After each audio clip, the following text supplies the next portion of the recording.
Good manufacturing practices.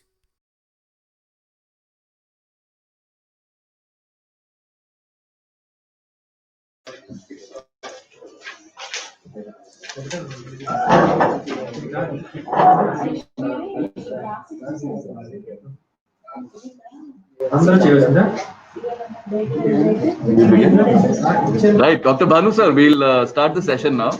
Okay. Over to you. Yeah. Okay. Good afternoon. Good afternoon, all. Good afternoon, sir. Good afternoon, sir. Good afternoon. Good afternoon. Yeah, we will start today's session. So today's session is the complete discussion on premises and equipment. There is one more I want to include.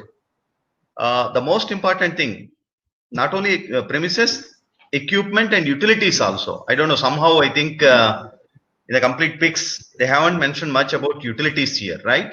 Only the first chapter is pharmaceutical quality system, second chapter is personnel, third is premises and equipment, fourth documentation, fifth is production, sixth quality control, seventh outsourced activities, eighth is compliance and product recalls, and nine is self-inspection.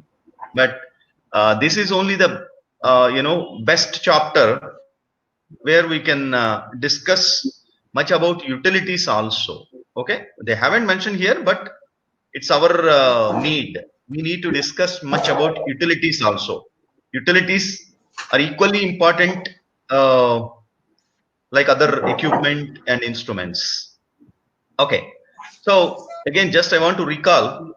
So what is the objective of GMP? Could someone tell me? So what is the objective of GMP? See, all these are integral parts. All these chapters we are discussing just to ensure or to know much about GMP. So all these are the integral parts of GMP. So what is the objective? We discussed last time in the first class itself. I think we discussed about GMP and its objective. What is the objective of GMP? I'm not asking the meaning or the definition of GMP, but what is the objective? GMP objective. Anybody, please? I think everybody, every person who is in front of me must understand this. Otherwise, I think there is no meaning of continuing the this kind of training sessions. Everyone, please write down at least on a paper what is the objective of GMP. Now, it's not, at least I clearly told there are three major objectives for GMP, right? What are those three? Aim and objective of GMP is to Avoid errors. What was written and what you did. To avoid errors and mix-ups, contaminations. okay. Produce the quality. So that is actually the aim and objective of good manufacturing practice. We already discussed about GMP. GMP is a system. Okay, GMP is a system which we are adopting in our manufacturing facilities to minimize the risks. The three major risks what we have is contamination, cross-contamination, mix-ups and errors. By minimizing cross-contamination, mix-ups and errors, we can produce a quality product consistently. Okay, this is the most important thing.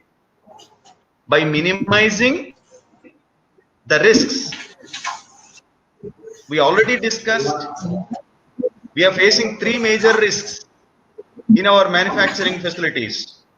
One is cross contamination, second one is mix up, third one is errors.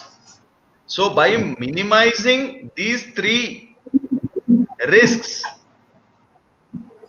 we can produce a quality product consistently in our manufacturing facility.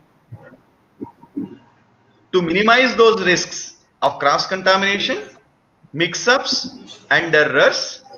All these, what we have given here, pharmaceutical quality system we are implementing, and we are controlling the personnel.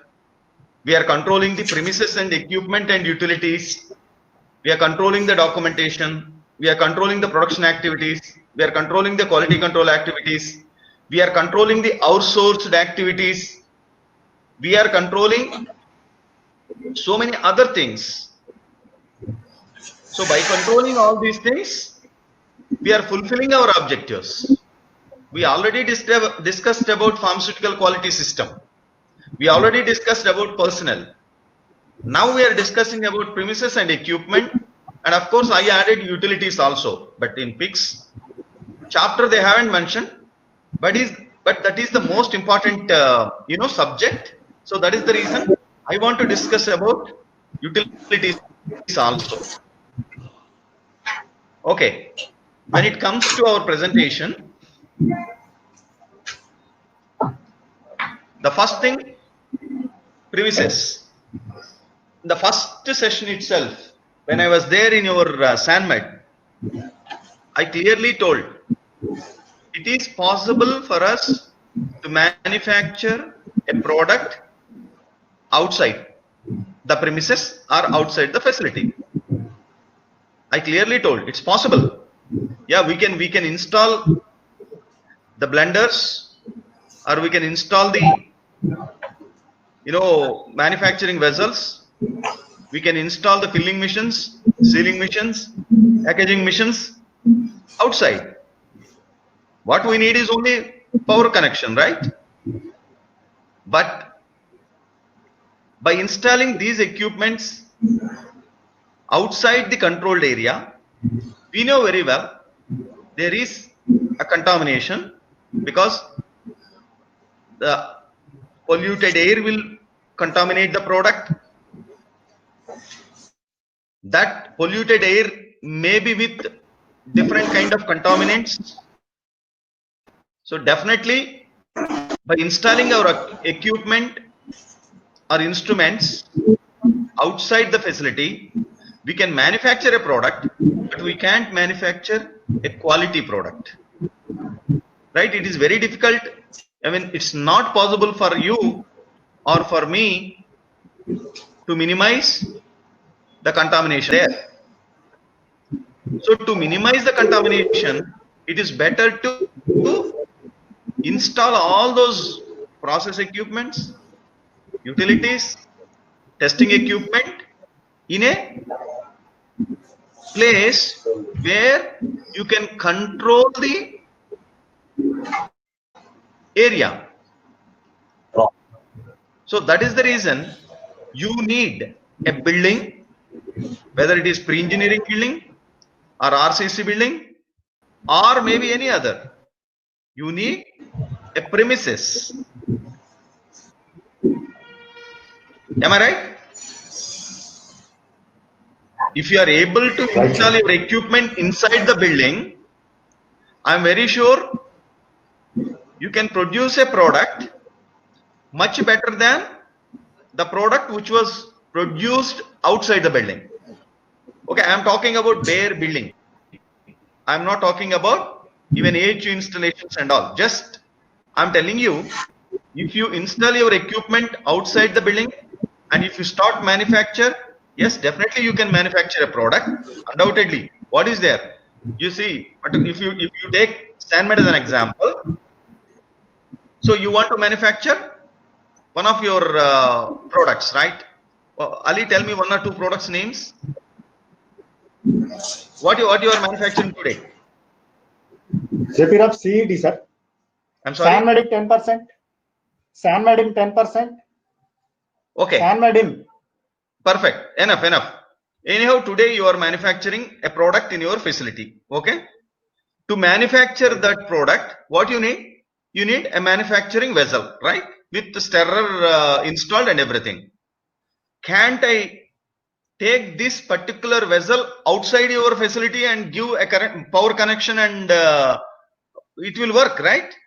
If I take this manufacturer vessel outside the building, and if I give a power connection, yeah, definitely the stirrer will start working. You can fill the, you know, whatever the alcohol or whatever the, you know, ethanol or maybe isopropyl alcohol, whatever the, you know, vehicle you want to, that you can maybe 500 liters or 1000 liters you can fill. You can add whatever the other actives or inactives, that all you can add outside also. No, is there any problem to add? No, sir. No, you can add, but with that, are you able to produce a quality product? Can you minimize the contamination there? No. No, because there is no control at all. No. That is the reason you can control the particulate matter. That means either you can either particulate contamination or microbial contamination. It's not possible for you to control, right? Right. Second thing, you can control the temperature. It is outside. There is no control at all. Seasonal. If it is rainy season, I think your product will be contaminated with rainwater. If it is, you know, summer season, I think the temperature will be 40-45 degrees centigrade outside. And humidity, there is no control at all. Now the humidity will be about 80% or 90% or maybe 100. Not for all the products. For many products, you need to control humidity also. Is it possible for us to control outside? No, it's not possible. Right? So what you need Right, sir. to control your, to control the temperature, to control humidity, to control contamination. What you need? You need a facility. Am I right? A premises. So that is the reason. So we are manufacturing our products inside the facility. That is the first thing. Okay. Your external environment and internal environment, I don't feel there is much difference. If you leave as is, the particulate matter and the microbial contamination is more or less same. Maybe it is a little lesser inside than outside. Am I right? Right, sir. So if you install your equipment, the manufacturing equipment in the building, and if you don't control, is it possible for you to bring the without any further management or manipulation, is it possible for you to control the temperature to 25 degrees plus or minus 2 degrees? Is it No. possible for you to reduce the relative humidity from 75-80% to less than 55%? Is it possible for you to minimize the particulate contamination to our level? Is it possible for us to minimize the microbial contamination to our level? Is it possible? Without any supporting utilities, it's not possible. Am I right? Right, sir. That is the reason, one, we need a building, and second thing, we need some supporting utilities. Air handling unit is a supporting utility. What for we are using or we are installing air handling unit? To minimize the particulate contamination and microbial contamination.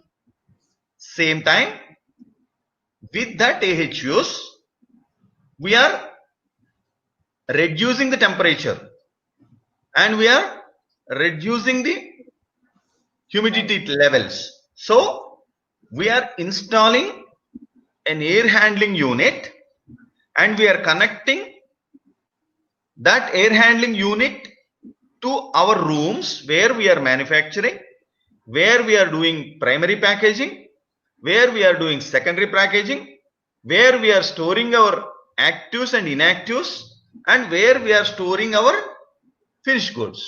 Am I right or wrong?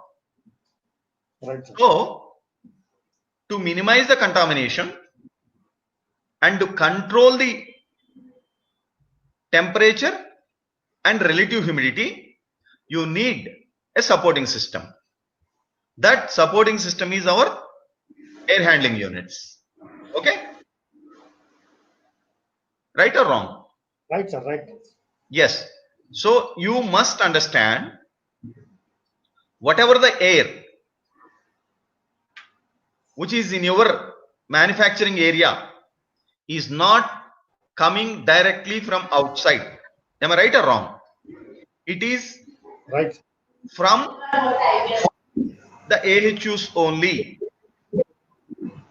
right? Whatever the air, the controlled air, which is there in your manufacturing area or primary packaging area or secondary packaging area or your storage areas, it is not directly coming from outside. It is coming through the duct from AHUs. What you have in your AHUs? The AHUs are meant for one, to filter the air and to control the temperature and relative humidity. That's all. It has nothing. If you think, it is very easy to understand about your AHUs. It is not necessary for each and every person to understand much about AHUs, but if you are able to understand a little, it is very easy to understand everything about AHU. AHU is nothing, simple. 3-4 filters, 1 air blower and ducts. That's all, nothing else. These are the components what you have in your AHU. 1 cooling coil and heating coil. Cooling coil is to reduce the temperature. Heating coil is to control the humidity. Filters to filter your air. In that, you have pre-filters and HEPA filter. Directly you can't use HEPA filter because the particulate load is going to be more. That is the reason initially you have to use the higher size, the maybe 20 microns, 10 microns, 5 microns, and then come down to 0.3 micron. So whatever the air which we have in our facility is coming, it has to come. It's not coming. It has to come through the filters only. Am I right or wrong? Right. It has to come from the AHU only. Otherwise, it is very difficult for you to maintain temperature, humidity, and particle count. Both microbial as well as other particles. Right? See, that is the reason. If you think about our premises, our facility, see the walls, the doors, the windows are not like our residential buildings. They are completely different. Am I right? Because if it is like our residential building, even if you connect our houses with AHUs, it is not possible for us to maintain the required temperature, humidity, and particle count. So the design, the facility design is completely different. So you need to maintain the required classification, all your manufacturing areas, particularly for solid oral dosage forms, either solid or liquid. The highest classification is class 1 lakh or grade D. So that is the highest classification what we have in our manufacturing facility, because we are manufacturing only liquids, right? Hope everybody is understanding, right? Sorry. Yes, sir. Okay. నేను మళ్ళా ఒకసారి మళ్ళీ అందరికి అర్థమయ్యేటట్టు చెప్తాను. Simple. మనం product ని బయట కూడా ప్రొడ్యూస్ చేయొచ్చు, మ్యానుఫ్యాక్చర్ చేయొచ్చు. ట్యాంక్స్ అన్ని ఫిల్లింగ్ మిషన్, సీలింగ్ మిషన్ అన్ని తీసుకెళ్లి మీ బయట చాలా ఖాళీ ఉంది, అన్ని చోట్ల స్విచ్ బోర్డ్స్ పెట్టేసేసి అన్ని ట్యాంకులు అక్కడ పెట్టేసేసుకొని చక్కగా కనెక్షన్స్ ఇచ్చేసుకుంటే ఏం పర్వాలేదు, మీ స్టెర్రర్ తిరుగుద్ది కనెక్షన్ ఇవ్వంగలోనే, మీ ఫిల్లింగ్ మిషన్ వర్క్ చేసిద్ది, మీ సీలింగ్ మిషన్ వర్క్ చేసిద్ది. దానికి కావాల్సింది పవరే, ఇంకే కాదు. ఆ పవర్ ఏ కెపాసిటీ పవర్ కావాలో ఆ కెపాసిటీ పవర్ చేసేస్తే సరిపోద్ది అనమాట. కానీ మన ఆబ్జెక్టివ్ ఏంటి అసలు? మన objective, we need to produce a quality product consistently. Quality product అంటే మనకి ప్రీ డిఫైన్డ్ స్పెసిఫికేషన్స్ ఉన్నాయి. ఆ ప్రీ డిఫైన్డ్ స్పెసిఫికేషన్స్ కి మ్యాచ్ అయితే ప్రోడక్ట్ ఏదైనా కానీ దాన్ని మనం క్వాలిటీ ప్రోడక్ట్ అంటాం. పర్టికులర్ గా ఆ ప్రీ డిఫైన్డ్ స్పెసిఫికేషన్ లో చాలా ఫిజికల్ పారామీటర్స్ కానీ కెమికల్ ఆర్ మైక్రోబియల్ అన్ని కూడా మనం మెన్షన్ చేసుకున్నాము. బయట కనుక మనం మ్యానుఫ్యాక్చర్ చేస్తే ఏమో కొన్ని పారామీటర్స్ మీరు డెఫినెట్ గా మ్యాచ్ చేయొచ్చు, కానీ అన్ని పారామీటర్స్ మ్యాచ్ చేయలేరు. అన్ని పారామీటర్లు మ్యాచ్ అయితేనే మనం దాన్ని క్వాలిటీ ప్రోడక్ట్ అని అనేది. సెకండ్ థింగ్, ఒకసారి క్వాలిటీ ప్రోడక్ట్ ప్రొడ్యూస్ అయ్యి మళ్ళీ ఇంకొక నెక్స్ట్ డే చేస్తేనో 1 వీక్ తర్వాత బ్యాచ్ మ్యానుఫ్యాక్చర్ చేస్తేనో లేదు ఇంకొక ఫ్యూ మంత్స్ తర్వాత బ్యాచ్ మ్యానుఫ్యాక్చరింగ్ చేస్తే అదే క్వాలిటీ కనుక రాకపోతే దెన్ మనం ఫెయిల్ అయినట్టే, ఎందుకంటే కన్సిస్టెంట్ క్వాలిటీ లేనట్టు అనమాట. అంటే కన్సిస్టెంట్ గా క్వాలిటీ తోటి మనం ఒక ప్రోడక్ట్ మ్యానుఫ్యాక్చర్ చేయాలి మనం అంటే డెఫినెట్ గా బయట రెగ్యులర్ అట్మాస్ఫియర్ లో మనం చేయలేము. కాబట్టి డెఫినెట్ గా మనకి ఒక బిల్డింగ్ అనేది కావాలి, ఒక ప్రిమిసెస్ కావాలి. కానీ ప్రిమిసెస్ అంటే ఇప్పుడు మనం రెసిడెన్షియల్ బిల్డింగ్స్ ఉన్నాయి, మన అపార్ట్మెంట్స్ ఉన్నాయి, ఇండిపెండెంట్ హౌసెస్ ఉన్నాయి, అవి కూడా బిల్డింగ్సే. అందులో కూడా మనం లిక్విడ్ ట్యాంక్స్ మ్యానుఫ్యాక్చర్ అదే ఏదైతే మ్యానుఫ్యాక్చరింగ్ ట్యాంక్స్ ఉంటాయో అవి లోపల పెట్టుకోవచ్చు, అలానే ఫిల్లింగ్ అండ్ సీలింగ్ మెషిన్స్ పెట్టుకోవచ్చు, అలానే అదర్ ఎక్విప్మెంట్స్ కూడా మనం ఇన్స్టాల్ చేసేసి అక్కడ కూడా మ్యానుఫ్యాక్చర్ చేయొచ్చు. కానీ కొంచెం బెటర్మెంట్ అంటే బయట చేసేదానికంటే ఇది ఓపెన్ అట్మాస్ఫియర్ లో మనం మ్యానుఫ్యాక్చర్ చేసేదానికంటే రెసిడెన్షియల్ బిల్డింగ్ లో గనక చేయగలిగితే క్వాలిటీని కొంచెం ఇంప్రూవ్ చేసుకోవచ్చు. కానీ మనం 100% మన ప్రీ డిఫైన్డ్ స్పెసిఫికేషన్స్ ఏవైతే ఉన్నాయో అవి మనం 100% డెఫినెట్ గా మ్యాచ్ చేయలేము, అంతే కదా. అంటే ప్రిమిసెస్ అంటే just it's not a bare building. Building అయితే రెసిడెన్షియల్ బిల్డింగ్ లో చేసేసుకోవచ్చు కదా, కుదరదు. ఎందుకు అని అంటే మనం ఇంప్రూవ్ చేయగలం క్వాలిటీ, అంతేగాని రిక్వైర్డ్ క్వాలిటీని మాత్రం డెఫినెట్ గా బిల్డింగ్ ఉన్నంత మాత్రాన ప్రొడ్యూస్ చేయలేము. హ్యాండ్మేడ్ లో మీరు ఏహెచ్యూస్ కనుక కంప్లీట్ గా ఆఫ్ చేసేసి డోర్లన్నీ ఓపెన్ చేసేసి మీరు ఒక్కసారి ఎన్విరాన్మెంట్ ని కనుక మానిటర్ చేస్తే, అంటే మీ ఇంటర్నల్ ఎన్విరాన్మెంట్ ని కనుక మానిటర్ చేస్తే మీ టెంపరేచర్ ఎంత ఉంటుంది, మీ రిలేటివ్ హ్యూమిడిటీ ఎంత ఉంటుంది, మీ పార్టికల్ కౌంట్ ఎట్లా ఉంటుంది, మీ మైక్రోబియల్ కౌంట్ ఎలా ఉంటుందో ఒకసారి చూసుకోండి. మేబీ అదర్ అంటే రెగ్యులర్ బయట మీ బిల్డింగ్ బయట ఉండేదానికంటే కొంచెం బెటర్ గా ఉంటది, కానీ ఆ బెటర్మెంట్ కాదు కదా మనకి కావాల్సింది. మన రెగ్యులేటరీ ఏజెన్సీస్ కానీ మన అదర్ రెగ్యులేటర్స్ ఎవరైనా కానీ మనకు ఒక స్పెసిఫిక్ గైడ్ లైన్స్ ఇచ్చారు. ఆ గైడ్ లైన్స్ లో ఏముందో ఆ గైడ్ లైన్స్ ప్రకారమే మన ప్రోడక్ట్ క్వాలిటీని మనం డిఫైన్ చేసుకుంటున్నాం. కాంపెండియల్ గైడ్ లైన్ అవ్వచ్చు, ఇన్హౌస్ గైడ్ లైన్ అవ్వచ్చు, రెగ్యులేటరీ గైడ్ లైన్ అవ్వచ్చు. ఏ గైడ్ లైన్ అయినా కానీ we have some sort of guide line, ఏమై రైట్?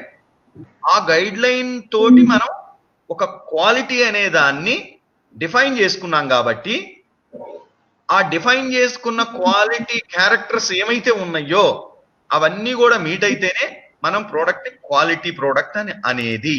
కాబట్టి మీరు బయట చేసినా కరెక్ట్ కాదు, మీరు జస్ట్ సింపుల్ బేర్ బిల్డింగ్ లో చేసినా కరెక్ట్ కాదు. కాబట్టి ఏం చేయాలి, ఒకటి మీ బిల్డింగ్ ని కన్స్ట్రక్ట్ చేసుకునేటప్పుడే పార్టికల్ కౌంట్, ఇప్పుడు మన grade D as I said is the highest grade what we need to manufacture either liquids or solid oral dosage forms. Oral dosage forms I am talking about, not the sterile dosage forms. Sterile dosage forms మనకి ఇక్కడ లేవు కాబట్టి మనం అసలు దాని గురించి మాట్లాడుకోవద్దు. మన మైక్రోబయాలజీకి వచ్చినప్పుడు అదర్ గ్రేడ్ గురించి మాట్లాడుకుందాం. ఇవాళ highest grade what we need in our facility is class D. అది కూడా ఎక్కడ కావాలి, ఓన్లీ 3 ఏరియాస్ నాకు తెలిసి. ఒకవేళ నేను ఏదైనా మిస్ అయితే మీరు కరెక్ట్ చేయండి. ఒకటి మీ sampling and dispensing area. Definite గా మీరు అక్కడ ప్రోడక్ట్ ను ఓపెన్ చేస్తున్నారు అంటే మీ ప్రోడక్ట్ అట్మాస్ఫియర్ కి ఎక్స్పోజ్ అవుతుంది కాబట్టి డెఫినెట్ గా అక్కడ మీరు క్లాస్ 1 lakh అనేది మెయింటైన్ చెయ్యాలి. ఇక్కడ శాంపులింగ్ ఏరియాలో మీరు ఓపెన్ చేస్తున్నారు, డిస్పెన్సింగ్ ఏరియాలో మీరు ఓపెన్ చేస్తున్నారు, అంతే కదా. ఇంకా మీరు వేర్ హౌస్ లో ఇంకెక్కడన్నా మీరు ప్రోడక్ట్ ను ఓపెన్ చేస్తారా? ఇక్కడ ఎలిజిబిలిటీ ఉందా ఓపెన్ చేయడానికి? లేదు. ఎక్కడైనా ఓపెన్ అయిందంటే ఇట్స్ రాంగ్. వేర్ హౌస్ లో ఎవరైతే వర్క్ చేస్తున్నారో, వేర్ హౌస్ ని ఎవరైతే ఆడిట్ చేయడానికి వెళ్తున్నారో, వేర్ హౌస్ లో ఎవరైతే ఇన్ ప్రాసెస్ క్వాలిటీ చెక్ చేయడానికి వెళ్తున్నారో ఐపీక్యూఏ నుంచి, దే మస్ట్ అండర్స్టాండ్ ప్రోడక్ట్ ఎక్కడా కూడా ఓపెన్ అయ్యి ఉండకూడదు. ఎందుకంటే వేర్ హౌస్ లో క్లాస్ డి మెయింటైన్ చేసేది మనం only in 2 places. One is in our sampling booth, second one is in your dispensing areas. Sampling area and dispensing area అంటే నేను ఓన్లీ ల్యాబ్ అండ్ ఓన్లీ ఆ lab ఉన్న room గురించే మాట్లాడట్లేదు. దానికి మళ్ళీ అగైన్ సెకండరీ చేంజ్ రూమ్స్ ఉంటాయి. Secondary change rooms plus మీరు ఎక్కడైతే ప్రోడక్ట్ ని శాంపుల్ చేస్తున్నారో ఆ రూము, ఇవి డెఫినెట్ గా క్లాస్ డి ఉంటాయి. అలానే డిస్పెన్సింగ్ లో కూడా మీ సెకండరీ చేంజ్ రూమ్స్ ప్లస్ మీ డిస్పెన్స్ ఎక్కడైతే చేస్తున్నారో రూము, రివర్స్ ల్యాబ్ ఉంటది కదా ఆ రూము, అవి మొత్తం కూడా డెఫినెట్ గా మీకు క్లాస్ డి ఉంటాయి. ఆ క్లాస్ డిలో మీరు ఎక్కడైనా ఏమైనా ఓపెన్ చేయండి, బట్ స్పిల్ అయి కింద పడిన దాన్ని మీరు తీయొద్దు. మీరు ఓపెన్ చేసుకోండి, ఓపెన్ చేసి మీరు ఏమైనా మీరు శాంపుల్ చేసుకోండి, డిస్పెన్స్ చేసుకోండి, రీప్యాక్ చేసుకోండి, ప్యాక్ చేసుకోండి, ఏమైనా చేసుకోండి. అది క్లాసిఫైడ్ ఏరియాలో ఉంది కాబట్టి, క్లాస్ డిలో ఉంది కాబట్టి అక్కడ మీకు పార్టికల్ కౌంట్ ఉంటుంది, microbial count as per requirement ఉంటుంది, అండ్ టెంపరేచర్ అండ్ హ్యూమిడిటీ. మీ ప్రోడక్ట్ కి ఏ టెంపరేచర్ ఏ హ్యూమిడిటీ రిక్వైర్మెంట్ ఉందో అది అక్కడ మనం మెయింటైన్ చేస్తాం. కాబట్టి మీ ప్రోడక్ట్ ఎక్స్పోజ్ చేసినా కానీ ఏం ప్రాబ్లం లేదు. అక్కడ కాకుండా వేరే ఎక్కడ కూడా we will maintain only temperature and humidity other areas లో. మీరు ఎక్కడైతే ప్రోడక్ట్ ని స్టోర్ చేస్తారో, అంటే మీ క్వారంటైన్ ఏరియా కావచ్చు, మీ అండర్ టెస్ట్ ఏరియా కావచ్చు, మీ అప్రూవ్డ్ ఏరియా కావచ్చు, మీరు ఏ ఏరియా తీసుకున్నా కానీ ఆ ఏరియాలో మీరు ఓన్లీ కంట్రోల్ చేసేది టెంపరేచర్ మెయిన్. దెన్ అవసరం అనుకుంటే హ్యూమిడిటీ మెయింటైన్ చేస్తాం. అది కూడా ప్రోడక్ట్స్ కి ఏటికి టెంపరేచర్ ఏ కంట్రోల్ చేయాలో చూసి ఆ ఏరియాలో మనం పెడతాం తప్పితే అదర్ కంట్రోల్స్ అనేవి అవి ఉండవు. కాబట్టి వాటిని క్లాసిఫికేషన్ లో కూడా that is unclassified but control. అది వచ్చేసరికి ఆ ఏరియా అంతా కూడా unclassified area but controlled. Controlled అంటే temperature, humidity or whatever ఆ ప్రోడక్ట్ కి మనం ఏ ప్రోడక్ట్ అయితే అక్కడ స్టోర్ చేస్తున్నామో దానికి ఏ రిక్వైర్మెంట్స్ కావాలో ఆ రిక్వైర్మెంట్స్ వరకే కంట్రోల్ చేస్తాం అన్నమాట. It's not classified area. Classified area అంటే ఎప్పుడైనా కానీ grade A, B, C, D ఈ 4 are 1 lakh, 10,000, 1,000 and 100. Class 1 lakh, class 10,000, class 1,000 and class 100. ఈ వేలో ఉన్నదే క్లాసిఫైడ్ ఏరియా. అదర్ ఏరియా అంతా కూడా it is uncontrolled, unclassified and unclassified controlled.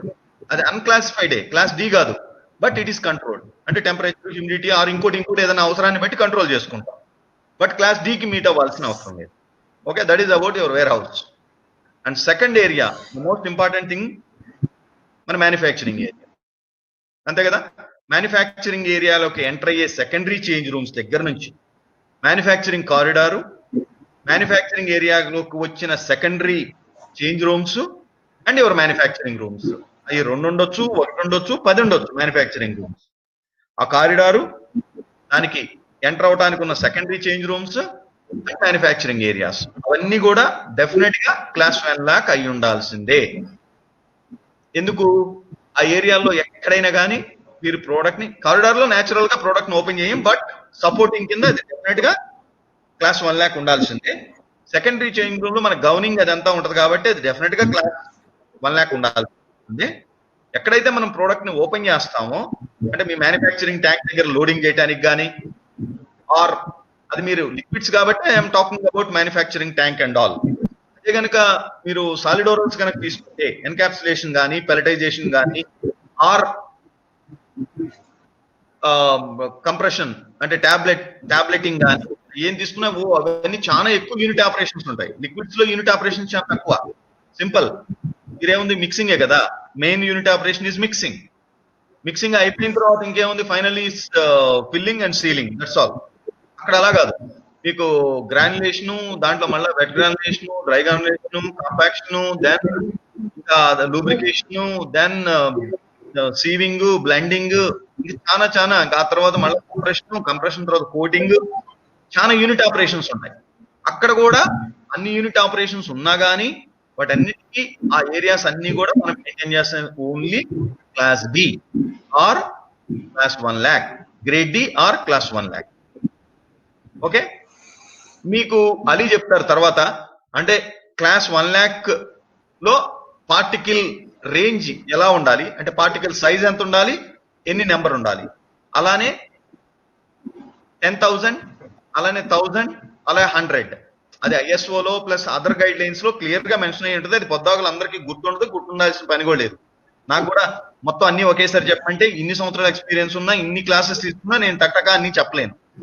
ఎందుకంటే అవన్నీ కూడా చక్కగా టేబుల్స్ ఉంటాయి, ఆ టేబుల్స్ లో చూసుకుంటాం. అవసరం వచ్చినప్పుడు అది ఆ క్లాసిఫికేషన్ లో ఆ రేంజ్ లో ఉన్నాయా లేవా అని చెప్పి చెక్ చేసుకుంటాం. వాలిడేషన్స్ టైంలో, క్వాలిఫికేషన్స్ టైమ్స్ లో, క్యాలిబ్రేషన్ టైమ్స్ లో, వాటన్నిటిలో ఈ రేంజెస్ అవసరం కాబట్టి అవన్నీ చూసుకుంటాం డాక్యుమెంట్ లో. అవన్నీ గుర్తుంచుకోమని నేను కూడా చెప్పను మీకు, అయినా అవసరం లేదు, బట్ అవి ఉంటాయి అని తెలియాలి డెఫినెట్ గా. ఓకే, నేను ఎందుకు ఇంత ఎక్కువ చెప్తున్నాను దీని గురించి, అసలు ప్రిమిసెస్ అంటేనే, ప్రిమిసెస్ లో మనం కంట్రోల్ చేయాల్సింది ఇవే, అంతే కదా. కంప్లీట్ గా కంట్రోల్ చేయాల్సింది కంటామినేషన్. కంటామినేషన్ అంటే మీ particulate contamination or microbial contamination, and temperature and humidity maintain చేయాలి. అది ఎక్కడి నుంచి ఎట్లా మెయింటైన్ చేయగలం? మీరు చేయాల్సింది బయట నుంచి లోపలికి ఎయిర్ అనేది ఎంటర్ కాకుండా చేసుకోవాలి మీ ఫెసిలిటీలో.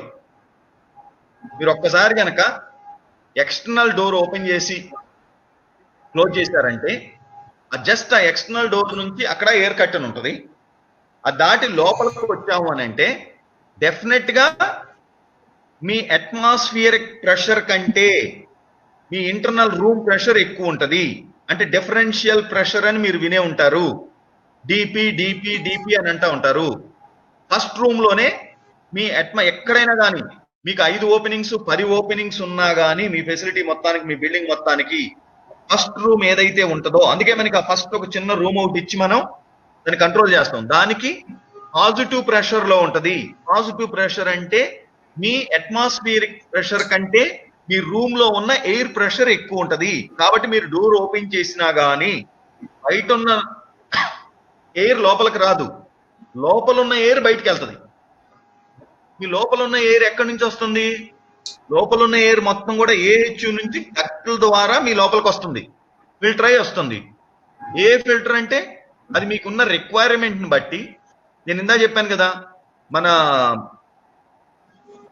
క్లాసిఫికేషన్ లో క్లాస్ 1 lakh, వేర్ హౌసెస్ లోనైతేనేమో dispensing and sampling, manufacturing areas మొత్తం, same time filling and sealing. Sealing అయిపోయే వరకు మీరు డెఫినెట్ గా క్లాస్ 1 lakh మెయింటైన్ చేయాల్సిందే.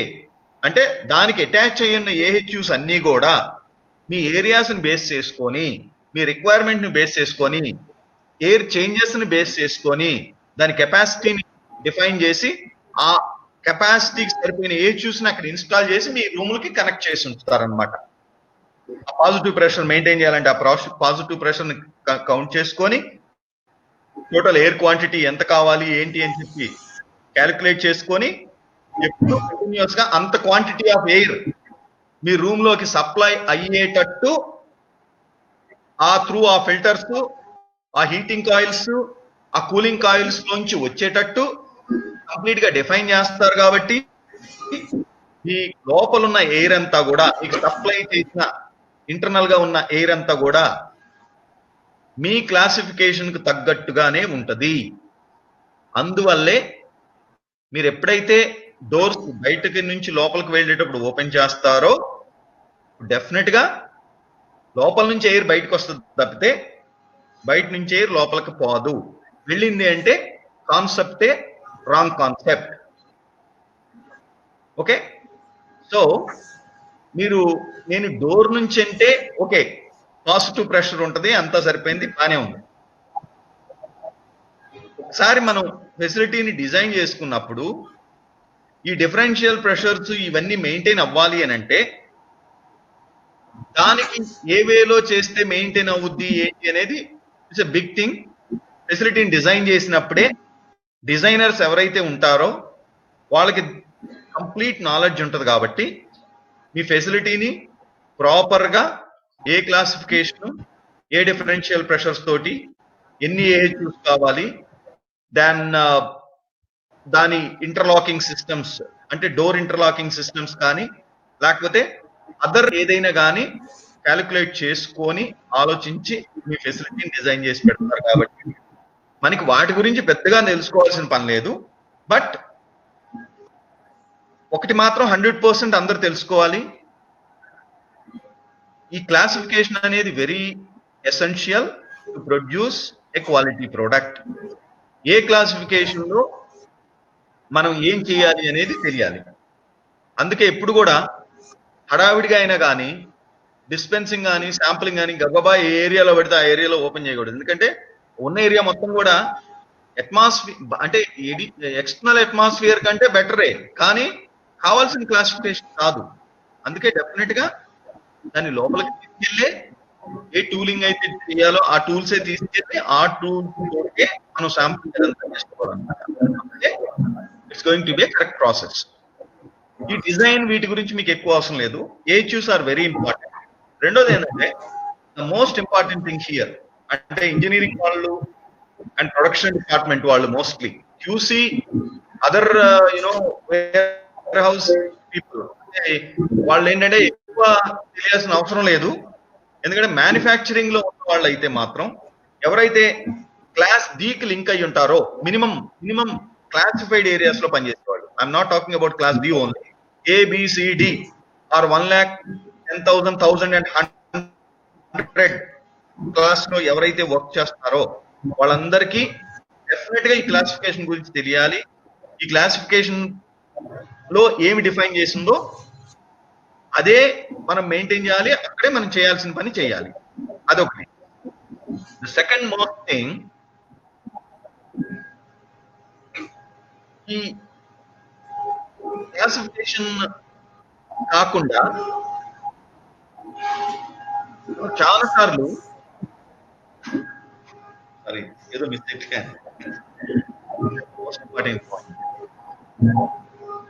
యాస్ ఇవాళ ఏంటి class A, class B, class C.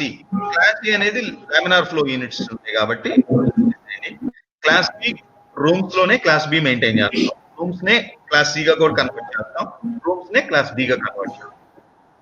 Class ABC కి AHUs ని ఆఫ్ చేయడానికి అసలు B కి అయితే మీకు అసలు B అసలు మీరు ఒక్కసారి కనుక క్వాలిఫై చేసి ఫెసిలిటీని మీరు స్టార్ట్ చేశారంటే ఈ లైఫ్ లో మీరు ఆఫ్ చేయకూడదు అసలు ఎయిర్ హ్యాండింగ్ యూనిట్స్ ని.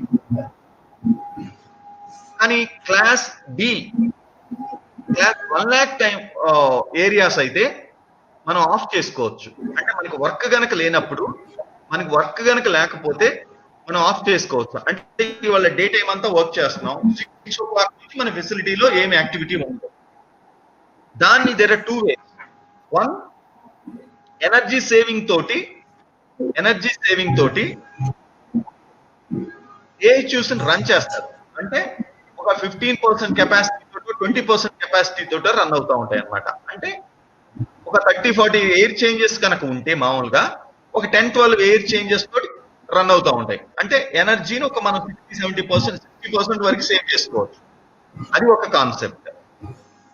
రెండవది కంప్లీట్ గా మనం స్టాప్ చేసుకొని మార్నింగ్ వచ్చిన తర్వాత మళ్ళీ ఆన్ చేసుకోవచ్చు. కానీ మార్నింగ్ వచ్చిన తర్వాత మనం గనక AHU ఆఫ్ అయిందని ఆన్ చేసాము అని అంటే you have to have a recovery study. అంటే ఎంత టైం AHUs మొత్తం ఆన్ చేసిన తర్వాత నీకు కావాల్సిన క్లాసిఫికేషన్ రిక్వైర్మెంట్స్ ఎంత టైం కి ఫుల్ఫిల్ అవుతున్నాయి అనేది మీ దగ్గర ప్రాపర్ స్టడీ కనుక ఉంటే, ఓకే హాఫ్ అన్ అవర్ మీ రికవరీ స్టడీ కనుక అయితే మీరు 9 o'clock కనుక ఫెసిలిటీకి వస్తే 9-10 కల్లా లోపలికి వస్తే మీరు 9 o'clock AHUs కూడా ఆన్ చేస్తే వచ్చిన వెంటనే మీరు 9:10, 9:15 లోపలికి వెళ్తే you can start your activity in your manufacturing, dispensing and sampling. Because the recovery study అంటే నేను జస్ట్ పర్సే ఎగ్జాంపుల్ గా చెప్తున్నాను. హాఫ్ అన్ అవర్ 30 minutes అంటే మీరు 32nd minute లోనో 31st minute లోనే మీ యాక్టివిటీ స్టార్ట్ చేయాలి. కానీ with in the 30 minutes you should not start your activity. Because me A classification అయితే అక్కడ రిక్వైర్మెంట్ ఉందో ఆ క్లాసిఫికేషన్ ఫుల్ఫిల్ అవ్వదు అప్పుడు దాకా. ఎందుకంటే ఆ రికవరీ స్టడీలో మనకి 30 minutes ఇస్ ద మినిమం అని తెలిసింది. మీరు after 30 minutes you have to start your activity. అప్పుడు దాకా మీరు ఐడియల్ గా కూర్చోవాలి తప్ప మీరు యాక్టివిటీ స్టార్ట్ చేయకూడదు. ఎందుకంటే ఆ రిక్వైర్డ్ కండిషన్స్ అప్పటికి అప్లైన్ అయి ఉండవు అన్నమాట. You got my point? This is very very important. మనం ఎట్లా చేస్తాం అనేది సెకండ్ థింగ్. మనకు ముందు అంతా తెలుసుంటే ఏ రోజు మనం ఆ లెవెల్కి వస్తే ఆ రోజు మనం అన్ని చేయాలన్నమాట. ఓకే, కాబట్టి this is very very important. So మీరే చెప్పండి, ఇప్పుడు ఈ బిల్డింగ్స్ పెద్ద పెద్ద క్రాక్స్ ఏమన్నా ఉన్నా, పెద్ద అయినా చిన్న అయినా క్రాక్స్ ఉన్నా, మీ ఫాల్ సీలింగ్స్ కి క్రాక్స్ ఉన్నా, మీ ఇంటర్నల్ రూమ్ సపరేషన్స్ కున్న ప్యానల్స్ కానీ వాల్స్ కానీ వాటికి ఏమన్నా క్రాక్స్ ఉన్నా,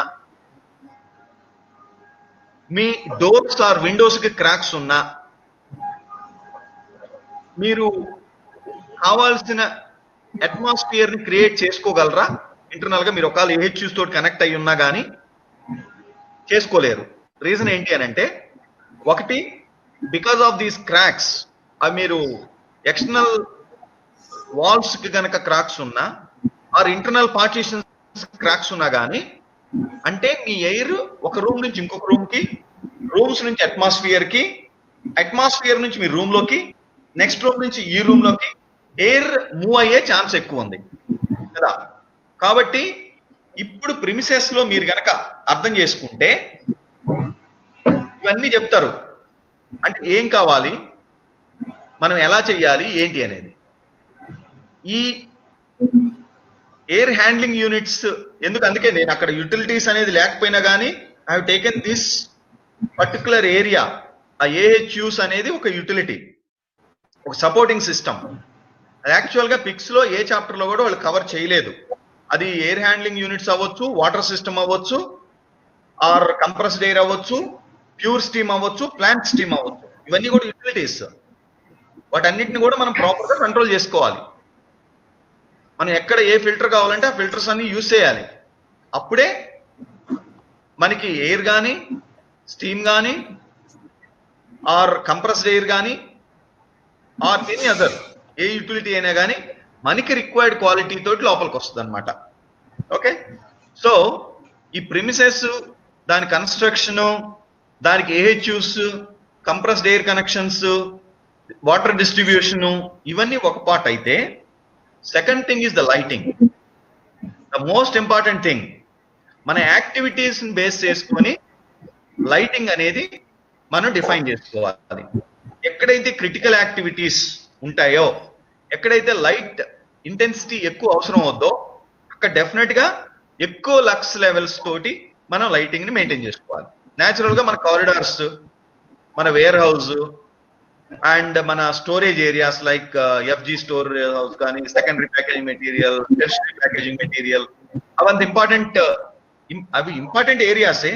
కానీ లైటింగ్ ఆస్పెక్ట్ లో వచ్చేసరికి ఒక 300 lux is more than enough in all those areas. అది మినిమం రిక్వైర్మెంట్. అంటే మనం ఏదైనా కానీ చూసి చదవటానికి, ఏదైనా ఐడెంటిఫై చేసి తెచ్చుకోవటానికి, దేనికైనా కానీ 300 lux is the minimum. Pharmaceutical ఇండస్ట్రీలో 300 లక్స్ కంటే తక్కువ లక్స్ లెవెల్స్ ఎక్కడా ఉండకూడదు, ఏ ఏరియా అయినా కానీ. అలానే 1000 లక్స్ ఈజ్ ద మాక్సిమం. అది ఎక్కడ అంటే, మీరు ఎక్కడైతే మీరు ఏ ఏరియాలోనైతే విజువల్ ఇన్స్పెక్షన్స్ అలాంటివి చేస్తారో, అది కూడా maybe small containers visual inspections చేస్తారో, అక్కడ హైయెస్ట్ లక్స్ లెవెల్. న్యాచురల్ గా 500 lux is more than enough. మరి కొన్ని స్పెషల్ కండిషన్స్ లో అయితే మాత్రం 1000 లక్స్ కూడా అవసరం అవుతుంది అనమాట. So the lighting is the most important. దాంట్లో మీరు ఏ లక్స్ లెవెల్ ఎక్కడెక్కడ మెయింటైన్ చేయాలి అనేది కూడా ఒక చిన్న టేబుల్ ఉంటుంది, mister Ali will take care of. Okay, and lighting అయిపోయిన తర్వాత సౌండ్ ఆల్సో. ఎందుకంటే మనం కంప్లీట్ గా 8 hours to 10 hours ఇండస్ట్రీలో ఉంటాం కాబట్టి సౌండ్ లెవెల్స్ కూడా మన ఇష్టం వచ్చినట్టుగా మనము ఏ సౌండ్ లెవెల్ పడితే ఆ సౌండ్ లెవెల్ అక్కడ వచ్చేటట్టు చూడకూడదు. అవసరం అని అనుకుంటే I think we have to use the silencers. We have to bring down the sound to a certain level. అదేంటంటే ఒక 75 డెసిబెల్స్ ఆర్ సంథింగ్. అది అంటే యూజువల్ గా పీపుల్ కి ఇబ్బంది లేకుండా ఉండే లెవెల్ వరకు మనం సౌండ్ ను కూడా మినిమైజ్ చేసుకోవాలి. అంతేగాని కంప్రెస్డ్ ఎయిర్ ఉంది అని అంటే మీరు ఎయిర్ కంప్రెషన్ దగ్గరికి వెళ్తే విపరీతమైన సౌండ్ వస్తుంది. అలానే there are so many other equipment. మీరు ఏ చూసి అటువంటి అయితే డెఫినెట్ గా లెస్ దెన్ 60 డెసిబెల్స్ ఆర్ అంతకంటే కూడా తక్కువ ఉంటాయి. బట్ కొన్ని ఎక్విప్మెంట్స్ దగ్గర డెఫినెట్ గా చాలా ఎక్కువ ఉంటాయి. అవి వాటిని కొంచెం దూరంగా పెట్టుకోవాలి. ఆర్ ఎల్స్ అక్కడ ఏమన్నా సౌండ్ మినిమైజ్ చేయడానికి మనం సైలెన్సర్ యూజ్ చేసుకోవాలన్నమాట.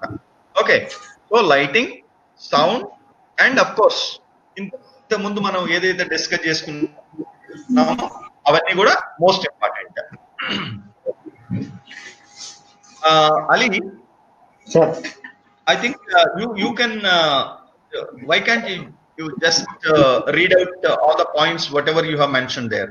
అంటే ప్రిమిసెస్ లో ఉన్న అన్ని పాయింట్స్ అవన్నీ కూడా నువ్వు లైక్ బిఫోర్ మీరు చదువుతుంటే ఏదైనా ఇంపార్టెంట్ పాయింట్ అంటే నేను చెప్పిన వాటికే మోస్ట్ ఆఫ్ ద పాయింట్స్ ఇందులో రాసినవి అన్ని కూడా లింక్ అయి ఉంటాయి అనమాట. ఇంకోటి ఏంటంటే ఎప్పుడైనా కానీ మనం ప్రిమిసెస్ అంతా కూడా అంటే న్యూ ఫెసిలిటీని కనుక మనం కన్స్ట్రక్ట్ చేసుకొని ఇదంతా చేసిన తర్వాత అంటే all utilities and supporting systems అన్ని కూడా కనెక్ట్ చేసేసి అంతా ఇదైన తర్వాత డెఫినెట్ గా we have to complete hour facility validation. Facility validation ఎలా చేస్తారు ఏంటి అన్ని అవసరం లేదు, బట్ అట్లీస్ట్ ఫెసిలిటీ అయితే మాత్రం కంప్లీట్ గా వ్యాలిడేట్ అయి ఉండాలి. ఫెసిలిటీ వ్యాలిడేట్ చేయాలి అంటే ఫస్ట్ ఆల్ యూటిలిటీస్ అంటే మీ ఏ చూస్తుంటే హెచ్యూ, ఐక్యూ, ఓక్యూ, పీక్యూస్ అన్ని కనెక్ట్ అయి ఉండాలి. అలాగే మీ వాటర్ సిస్టమ్ ఉందంటే వాటర్ సిస్టమ్ లో ఎందుకంటే వాటర్ సిస్టమ్ వాటర్ జనరేషన్ ఉంటుంది, వాటర్ డిస్ట్రిబ్యూషన్ ఉంటుంది. వాటర్ జనరేషన్ అయినా డిస్ట్రిబ్యూషన్ అయినా ఏదైనా కానీ దాన్ని కూడా వ్యాలిడేషన్ అంటే వాటర్ వ్యాలిడేషన్ అంటే phase 1, phase 2, phase 3. phase 1 అంటే minimum 2 weeks, phase 3 2 to 4 weeks, phase 3 is 1 year. అంతా కూడా కంప్లీట్ గా కనుక మనం వ్యాలిడేట్ చేస్తే వాటర్ సిస్టమ్ కూడా వ్యాలిడేట్ అవుద్ది. అంటే ఏ చూస్ వ్యాలిడేట్ చేయాలి, వాటర్ సిస్టమ్ వ్యాలిడేట్ చేయాలి, మీ కంప్రెస్డ్ ఎయిర్ కూడా జనరేషన్ అండ్ డిస్ట్రిబ్యూషన్ ఉంటుంది కాబట్టి అది కూడా మీకు ప్రోడక్ట్ తోటి కాంటాక్ట్ కాబట్టి దాన్ని కూడా మీరు ప్రాపర్ గా క్వాలిఫై చేసి కంప్లీట్ గా మీ ఫెసిలిటీని అంటే మీ ఫెసిలిటీ విత్ ఆల్ యూటిలిటీస్ కనుక మీరు ఆ క్వాలిఫికేషన్ అది మొత్తం వరకు అయిపోతే అప్పుడే మనం ఫెసిలిటీ కంప్లీట్ గా వ్యాలిడేట్ అయ్యింది అని చెప్పి డిక్లేర్ చేసుకుంటాం అనమాట. So facility either some people may say facility qualification, some people may say facility validation. Meaning is more or less same. Okay, so facility definitely గా either qualify అయ్యి ఉండాలి or /validate అన్న అయ్యి ఉండాలి. తర్వాత ఆల్ యువర్ ఎక్విప్మెంట్స్ మీరు ఏ equipment use చేసినా కానీ ఆ ఎక్విప్మెంట్స్ అన్నిటికి కూడా ఇనీషియల్ గా యుఆర్ఎస్ ఉండాలి, తర్వాత డిజైన్ క్వాలిఫికేషన్ కంప్లీట్ అయి ఉండాలి, తర్వాత ఇన్స్టాలేషన్ క్వాలిఫికేషన్ కంప్లీట్ అయి ఉండాలి, తర్వాత ఆపరేషనల్ క్వాలిఫికేషన్ కంప్లీట్ అయి ఉండాలి, తర్వాత పెర్ఫార్మెన్స్ క్వాలిఫికేషన్ కంప్లీట్ అయి ఉండాలి. అవన్నీ అయితేనే అంటే యుఆర్ఎస్ ని బేస్ చేసుకొని డిక్యూ కంప్లీట్ చేసుకుంటాం, డిజైన్ క్వాలిఫికేషన్ అయిపోయిన తర్వాత దాని ఐక్యూ, ఓక్యూ, పీక్యూ కంప్లీట్ చేస్తాం. అంటే మీ యుఆర్ఎస్ వదిలేసేస్తే మీ డిక్యూ, ఐక్యూ, ఓక్యూ, పీక్యూ కనుక కంప్లీట్ అయితే ఇక మీకు ఆ ఎక్విప్మెంట్ కంప్లీట్ కమాండ్ ఉంటుంది అనమాట. ఆ ఎక్విప్మెంట్ నీకు తప్పు చేయదు. మీరు ఐక్యూ, ఓక్యూ, పీక్యూ అంతా కనుక కంప్లీట్ గా కనుక చేస్తే మీ ఎక్విప్మెంట్ లో ఏదన్నా మేజర్ కాంపోనెంట్ చేంజ్ చేస్తేనో మీ ఎక్విప్మెంట్ ప్రివెంటివ్ మెయింటెనెన్స్ అదంతా కూడా మీరు సరిగా చేయకపోతేనో ఏదన్నా ప్రాబ్లం వస్తుంది తప్పితే అదర్వైజ్ మీ ప్రివెంటివ్ మెయింటెనెన్స్ కరెక్ట్ గా చేసుకుంటా ఉంటే మళ్ళీ మీరు రీక్వాలిఫై చేసుకునేదాకా మీ ఎక్విప్మెంట్ తోటి మీకు ఇబ్బంది ఉండదు. మీరంటే ప్రోడక్ట్ క్వాలిటీ కన్సిస్టెంట్ గా రావాలంటే ఫస్ట్ మీ ఎక్విప్మెంట్ కూడా మీకు కన్సిస్టెంట్ గా ప్రొడ్యూస్ అది వర్క్ చేయాలి కదా. వర్క్ చేస్తేనే మీకు ప్రోడక్ట్ క్వాలిటీ కరెక్ట్ గా వచ్చేది. ఎందుకంటే equipment plays a major role in the manufacturing or testing. అవి కాకుండా క్వాలిఫికేషన్ అయిపోయిన తర్వాత రీక్వాలిఫికేషన్స్ అంటే requalification upon change or requalification upon or requalification periodic requalification. మీకు ఏ చేంజెస్ కనుక లేకపోతే మీ యూటిలిటీస్ లో కానీ ఎక్విప్మెంట్ లో కానీ ఏదైనా మీ ఏహెచ్యూ అయితే ఏహెచ్యూ ఆర్ మీ ప్రాసెస్ ఎక్విప్మెంట్ అయితే ప్రాసెస్ ఎక్విప్మెంట్, ఫిల్లింగ్ ఎక్విప్మెంట్ అయితే ఫిల్లింగ్, సీలింగ్ అయితే సీలింగ్, ప్యాకింగ్ ఎక్విప్మెంట్ అయితే ప్యాకింగ్ ఎక్విప్మెంట్ ఏదైనా కానీ ఏదైనా కనుక మేజర్ చేంజ్ జరిగింది అంటే you have to go for requalification. ఎందుకంటే మేజర్ కాంపోనెంట్ ఏదన్నా కనుక మీరు చేంజ్ చేస్తే you have to go for requalification. ఎందుకంటే ఆ చేంజ్ డెఫినెట్ గా మీ ఎక్విప్మెంట్ పెర్ఫార్మెన్స్ మీద ఇంపాక్ట్ అవ్వచ్చు, అందుకని రీక్వాలిఫికేషన్ చేసుకోవాలి. అదే కనుక మైనర్ చేంజ్ కనుక అయ్యి ఆ చేంజ్ మీ ఎక్విప్మెంట్ పెర్ఫార్మెన్స్ మీద ఏమి ఇంపాక్ట్ ఉండదు అని కనుక మీరు అసెస్ చేసుకోగలిగితే there is no need to go for requalification. So equipment qualification IQ OQ PQ is very very important. ఒకసారి క్వాలిఫై అయిన తర్వాత మీ రీక్వాలిఫికేషన్ కి క్వాలిఫికేషన్ కి మధ్యలో ఎప్పుడు కూడా కంటిన్యూస్ గా మీరు క్యాలిబ్రేట్ చేసుకుంటూ ఉండాలి. అది ప్రాసెస్ ఎక్విప్మెంట్ అయినా, ప్యాకేజింగ్ ఎక్విప్మెంట్ అయినా, ఎనలిటికల్ ఎక్విప్మెంట్ అయినా, వేర్ హౌస్ లో యూజ్ చేసే ఎక్విప్మెంట్ ఏమైనా కానీ క్యాలిబ్రేషన్ అవసరం అయితే, దేని క్యాలిబ్రేషన్ అవసరం అవుద్ది? మాక్సిమం మేము ప్రాసెసింగ్ వెజల్స్ ఉన్నాయి అంటే ప్రాసెసింగ్ వెజల్ అంతా క్యాలిబ్రేట్ చేయాలా? లేదు. మీ ప్రాసెసింగ్ వెజల్ కనుక లోడ్ సెల్ అంటే ఎక్కడైనా కానీ మీకు మెషర్మెంట్ అనేది గనక ఏదన్నా గనక ఒక కాంపోనెంట్ నుంచి గనక మీకు మెజరింగ్ చేస్తుంటే, అంటే పిహెచ్ మెజర్ చేయండి, స్పీడ్ మెజర్ చేయండి, ప్రెషర్ మెజర్ చేయండి, ఏదైనా కానీ మీరు మెషర్ చేస్తుంటే ఆ మెషరింగ్ కాంపోనెంట్ ఏదైతే ఉందో డెఫినెట్ గా క్యాలిబ్రేట్ చేసుకోవాలి. ఇప్పుడు మీరు పిహెచ్ మీటర్ పిహెచ్ చూస్తారు, ఇట్స్ మెజర్మెంట్ అంతే కదా. 7 ఉందా, 5 ఉందా, 6 ఉందా అనేది మనం మెజర్ చేస్తున్నాం కాబట్టి డెఫినెట్ గా దాన్ని క్యాలిబ్రేట్ చేయాలి. మీ వెయింగ్ బ్యాలెన్స్ ఉంది, వెయిట్ ని మెజర్ చేస్తున్నాం అంతే కదా, వెయి చేస్తున్నాం కాబట్టి అది కూడా ఒక మెజర్మెంట్. డెఫినెట్ గా మీ పిహెచ్ మీటర్ ని క్యాలిబ్రేట్ చేసుకోవాల్సిందే. అట్లా ఏదైనా మెషర్మెంట్ కు వాడేది ఏదైతే మీ దగ్గర ఉంటుందో అది మ్యానుఫ్యాక్చరింగ్ ఎక్విప్మెంట్ మీదైనా ఉండొచ్చు, అది టోటల్ ఇన్స్ట్రుమెంట్ అన్న అవ్వచ్చు, లేదా ఒక ఎక్విప్మెంట్ లో ఒక చిన్న పార్ట్ అవ్వచ్చు. చిన్న ఎక్విప్మెంట్ మొత్తం చేయాల్సి వస్తే ఎక్విప్మెంట్ మొత్తం చేస్తాం. ఇప్పుడు హెచ్పిఎల్సీని మీరు ఎగ్జాంపుల్ తీసుకుంటే హెచ్పిఎల్సీలో దేర్ ఆర్ మెనీ కాంపోనెంట్స్. ఒక 6-7 కాంపోనెంట్స్ కలిపితే ఒక హెచ్పిఎల్సీ అవుద్ది. హెచ్పిఎల్సీ క్యాలిబ్రేషన్ అయిపోయింది అని అంటే it's not a single step. ప్రతి కాంపోనెంట్ ని మనం క్యాలిబ్రేట్ చేయాలి. అంటే పంప్ ఉంటే పంపుని క్యాలిబ్రేట్ చేయాలి, థర్మోస్టాట్ ఉంటే అంటే టెంపరేచర్ ఏదన్నా దాని రిలేటెడ్ ఏదన్నా ఉంటే అది క్యాలిబ్రేట్ చేయాలి, ఫ్లో సెట్ చేస్తాం కాబట్టి ఇవన్నీ కూడా ఏదైతే మెషర్మెంట్ కు యూజ్ చేస్తామో వాటన్నిటిని కూడా క్యాలిబ్రేట్ చేసుకోవాల్సిందే. ఓకే, సో క్యాలిబ్రేషన్ అనేది మళ్ళీ again calibration frequency is more important. కొన్ని ఏమో డైలీ క్యాలిబ్రేట్ చేస్తాం, కొన్ని వీక్లీ క్యాలిబ్రేట్ చేస్తాం, కొన్ని మంత్లీ చేస్తాం, కొన్ని 6 months ఒకసారి చేస్తాం, కొన్ని ఇయర్లీ చేస్తాం. ఎందుకని? బ్యాలెన్స్ ఎవ్రీడే చేస్తాం, హెచ్పిఎల్సీని 6 months ఒకసారి చేస్తాం, యూవీని ఒక 6 months ఒకసారి చేస్తాం. ఎందుకని ఇంత డిఫరెన్స్ ఏంటి? అన్నిటిని రోజు ఎందుకు చేయట్లేదు, అన్నిటిని వీక్లీ ఎందుకు చేయట్లేదు, అన్నిటిని మంత్లీ ఎందుకు చేయట్లేదు అంటే ఇట్స్ బిగ్ క్వశ్చన్.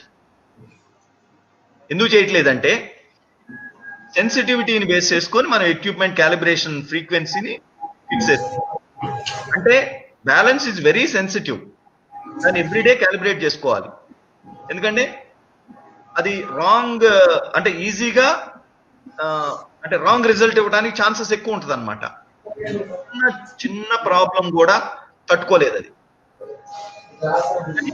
బట్ మనం మోర్ ఫ్రీక్వెంట్ గా క్యాలిబ్రేట్ చేసుకోవాలి. ఏదైతే రోబస్ట్ గా ఉంటుందో, ఏదైతే రగడ్ గా ఉంటుందో దాని ఫ్రీక్వెన్సీ ఎక్కువ ఉంటది, ఏదైతే సెన్సిటివ్ గా ఉంటుందో దాని ఫ్రీక్వెన్సీ బేస్ మీరు మైండ్ లో పెట్టుకోండి సార్. దాని మీద క్యాలిబ్రేషన్ మీద మేబీ ఒక రోజంతా మాట్లాడొచ్చు, ఎందుకంటే అంత పెద్ద టాపిక్. మినిమం మీరు నేర్చుకోవాల్సింది ఏంటి అని అంటే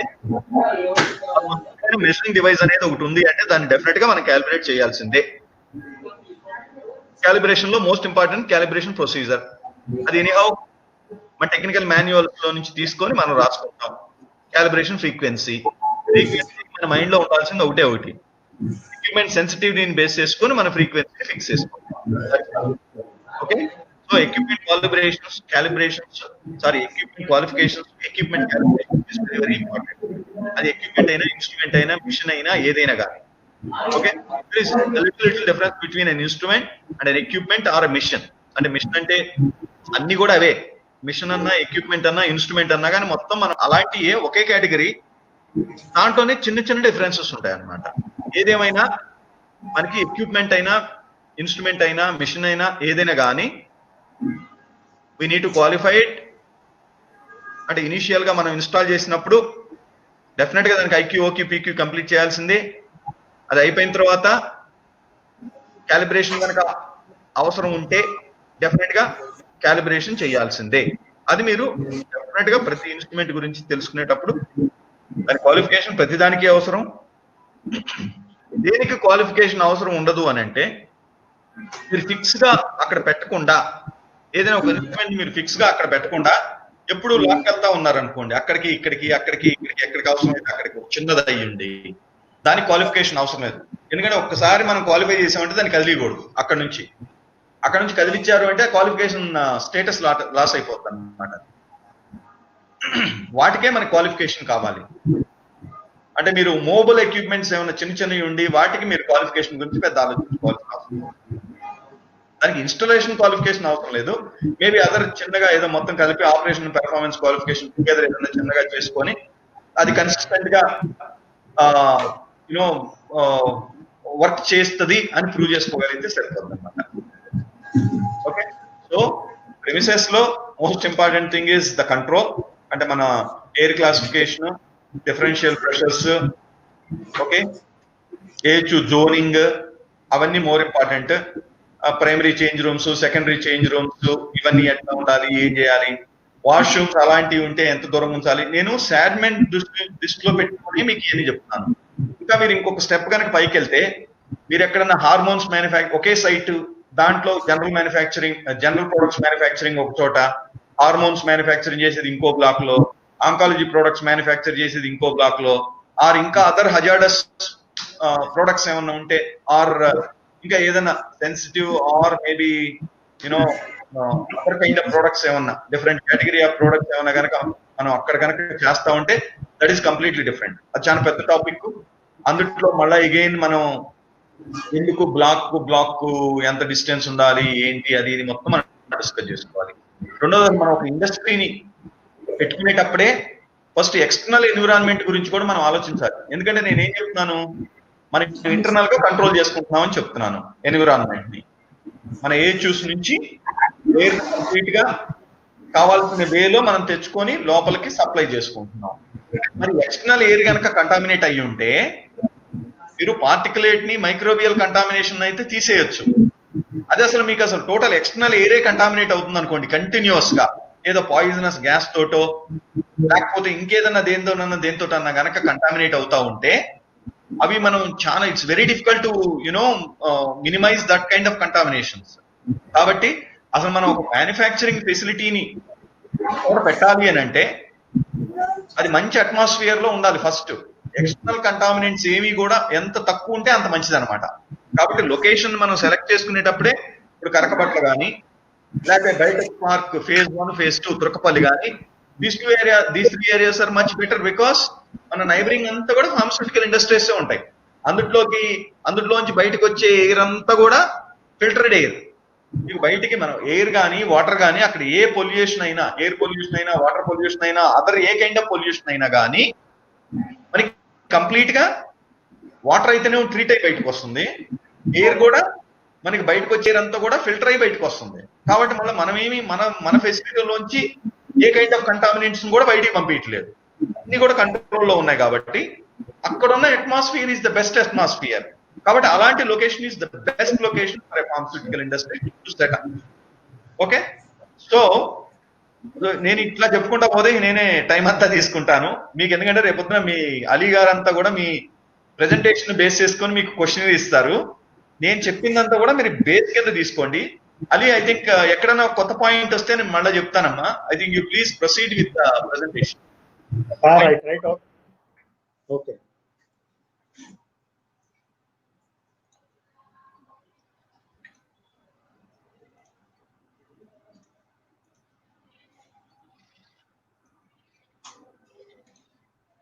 Okay. నేను అటు సైడ్ ఓపెన్ చేసినట్టు సైడ్ ఉన్నారు. Okay, let's discuss about premises. Premises should be suited in an environment which presents a minimal risk of causing contamination of materials or products. Premises should be carefully maintained, ensuring that repair and maintenance operations do not present any hazard to the quality of product. They should be cleaned and, where applicable, disinfected according to detailed written procedures.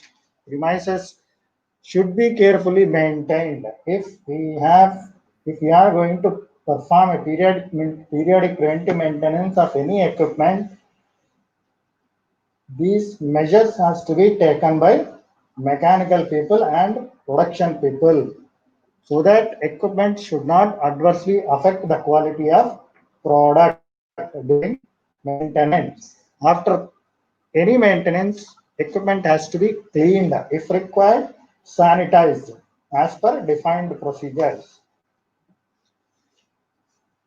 And lighting, temperature, humidity, and ventilation should be appropriate and such that they do not adversely affect directly or indirectly either the medicinal products during the manufacturing and storage or the accurate functioning of equipment.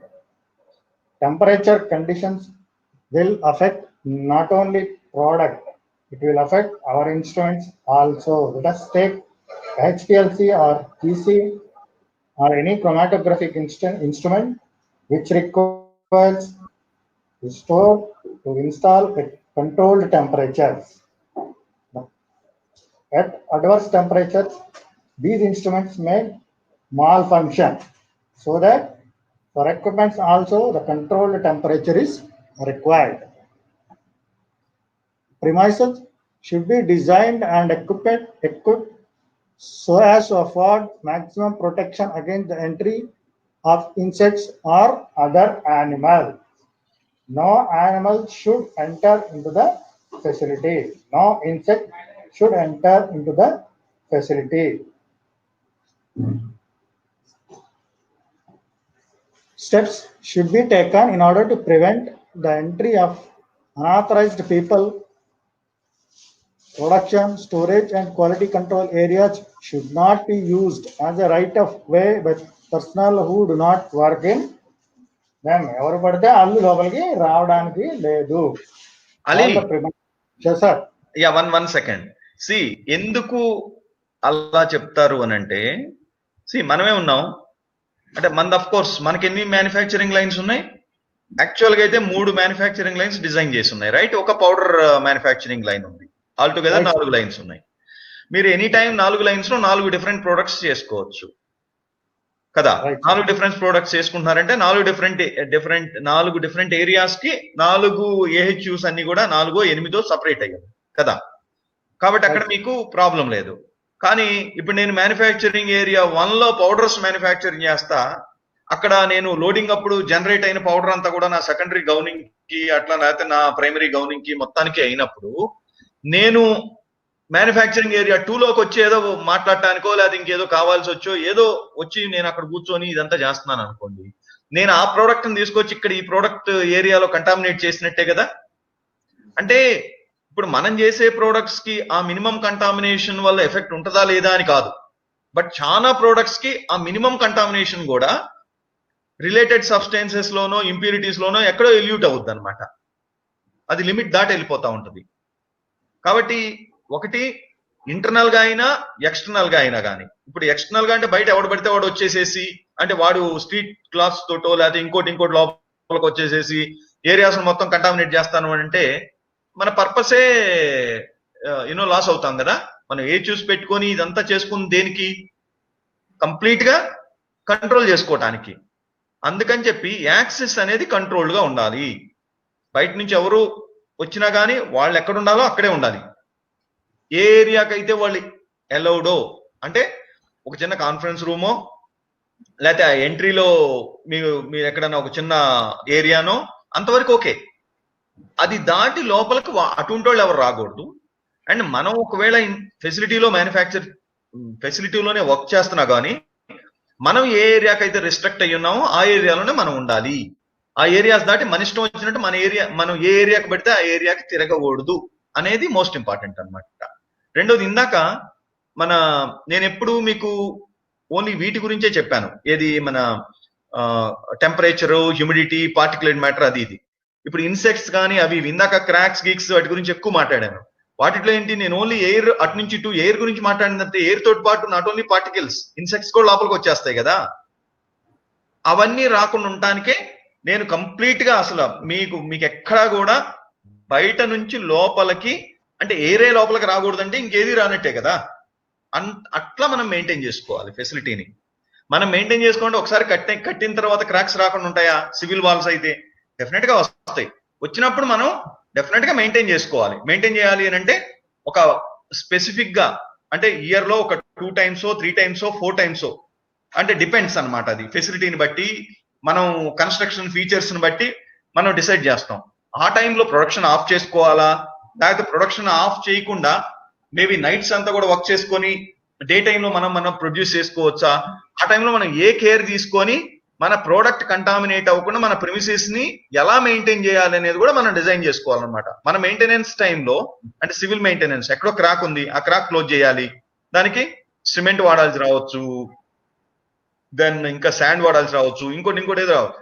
కానీ మనం manufacture చేస్తే అది చేసామనుకోండి ఏమవుద్ది, మన product వాటితో contaminate అవుద్ది. సరే నైట్ టైం చేసేసి ప్రాపర్ గా క్లీనింగ్ చేయకుండా లేకపోతే ఇంకోటి చేయకుండా మళ్ళీ డే టైం ప్రొడక్షన్ చేసామనుకోండి అది ప్రాబ్లమే కంటామినేషన్ కి. కాబట్టి అటువంటి చేసేటప్పుడు ఎంత జాగ్రత్త తీసుకోవాలో ఆ జాగ్రత్తలు తీసుకొని మనం ప్రొసీడ్ అవ్వచ్చు అనమాట. మెయింటెనెన్స్ చేసుకోవాలి డెఫినెట్ గా. ఎలా మెయింటైన్ చేయాలి అంటే ఆ మెయింటెనెన్స్ మన క్వాలిటీకి ఎఫెక్ట్ అవ్వకూడదు, తర్వాత ప్రొడ్యూస్ చేసే ప్రోడక్ట్ క్వాలిటీకి ఎఫెక్ట్ అవ్వకూడదు. దాన్ని బట్టి మనం ప్లాన్ చేసుకోవాలి. Right, go head.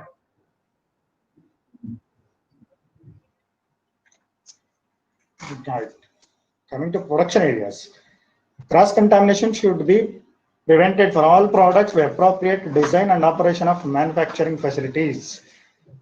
The measures to prevent cross contamination should be commensurate with the risks. Quality risk management principles should be used to assess the control the risk. The quality risk management principles should be used to assess and control the risks. This quality management system, quality management tools to be used to assess whatever our current risk, what is the status of current risk, what are the controls we have to take. That should be assessed through the quality risk management system. Now, depending of the level of risk, it may be necessary to dedicate premises and equipment for manufacturing and or packing operations to control the risk presented by some medicinal products. Sometimes we have to have dedicated the facility or equipment for a particular product. In that, no other product should be manufactured. Like we have dedicated our facility manufacturing line 1 for WACAD product or DRL products. Ali, Sir. నేను just I want interfere here అమ్మా. అంటే C ఎప్పుడు dedicate చేయాల్సి వచ్చింది అంటే మనం ఒక line మొత్తాన్ని సేమ్ ఇప్పుడు మనం అంతా చేస్తాం శానిటైజర్స్ కూడా. ఇప్పుడు మీ అయోడిన్ ఉంది, మీ అయోడిన్ ఏంటి, మీ ఎక్కడ పెట్టినా కలర్ తోటి కంప్లీట్ గా ఇది అవుతుంది. am I right? అటువంటి అంటే ఇప్పుడు మీరు ఏదైనా కనుక డిఫరెంట్ కేటగిరీ ఆఫ్ ప్రొడక్ట్స్ కనుక చేస్తుంటే డెఫినెట్ గా డెడికేటెడ్ లైన్ డెడికేటెడ్ ఫెసిలిటీయో ఉండాలి. అంటే మీరు అది కూడా ఇప్పుడు కేటగిరీ అంటే నేను general products, oncology products, contrast media or hormones అలాగనుకుంటే అసలు కంప్లీట్ గా మీకు బ్లాకే డిఫరెంట్ గా ఉండాలి. అలా కాదు, నేను చేస్తున్న ఓన్లీ జనరల్ ప్రొడక్ట్స్, నేను ఓన్లీ శానిటైజర్స్ చేస్తున్నాను. శానిటైజర్స్ లో కూడా మేబీ కొన్ని ఓన్లీ కలరింగ్, అది చాలా difficult to remove the colour. ఇప్పుడు అటువంటి ఏంటంటే ఒక లైన్ ని కంప్లీట్ గా దానికి డెడికేట్ చేస్తాం అనమాట. ఎందుకు ఆ కలర్ కానీ ఇంకోటి కానీ మినిమం ట్రేసెస్ ఈవెన్ మీరు క్లీనింగ్ వాలిడేషన్స్ ఇవన్నీ చేసినా కానీ ఎక్కడో చోట దెర్ ఈస్ పాసిబిలిటీ ఆ కంటామినేట్ అవ్వడానికి పాసిబిలిటీ ఉండొచ్చు. కాబట్టి అది కూడా మనం మినిమైజ్ చేసుకోవడానికి మనం కనుక దాన్ని ఒక లైన్ కి డెడికేట్ చేసామంటే అలాంటిది ఏమున్నాయి, అదే ప్రోడక్ట్ డిఫరెంట్ బ్యాచ్ నెంబర్ లో కొంచెం కంటామినేట్ అవ్వచ్చు, దానివల్ల పెద్ద నష్టం లేదు, మనం జస్టిఫై చేసుకోవచ్చు. ఆ ప్రోడక్ట్ వచ్చి మేబీ కొన్ని ఏంటి అసలు కంప్లీట్ గా అసలు కంపాటబిలిటీయే ఉండదు. ఆ ప్రోడక్ట్ కి ఒకే కేటగిరీ అయినా కానీ దానికి దీనికి అసలు కంపాటబిలిటీ ఉండదు. అటువంటి కనుక పొరపాటున ఏదైనా కనుక జరిగితే ప్రెసిపిటేషన్స్ జరగవచ్చు, లేకపోతే కలర్ చేంజ్ రావచ్చు, లేదంటే ఇంప్యూరిటీస్ బయటికి రావచ్చు, ఏదైనా జరగవచ్చు అన్నమాట. Go head.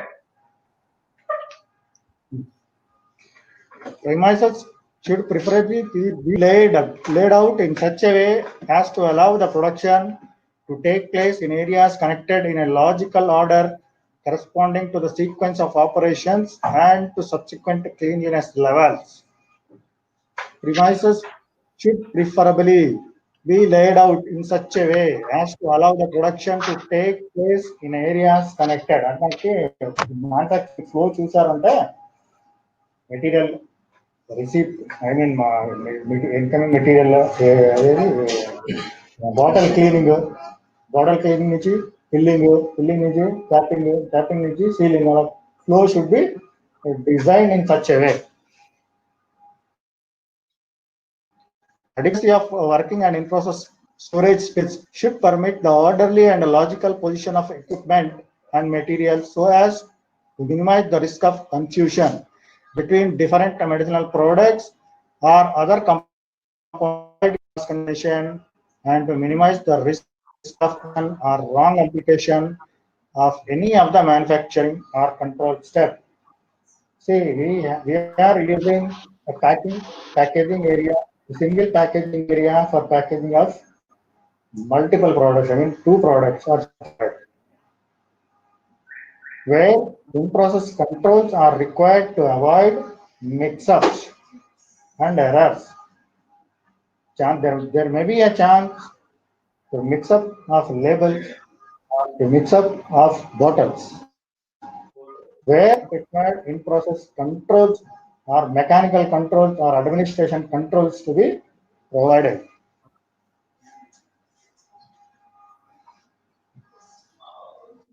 Where starting and primary packaging materials, intermediate or bulk drugs are exposed to environment, interior surfaces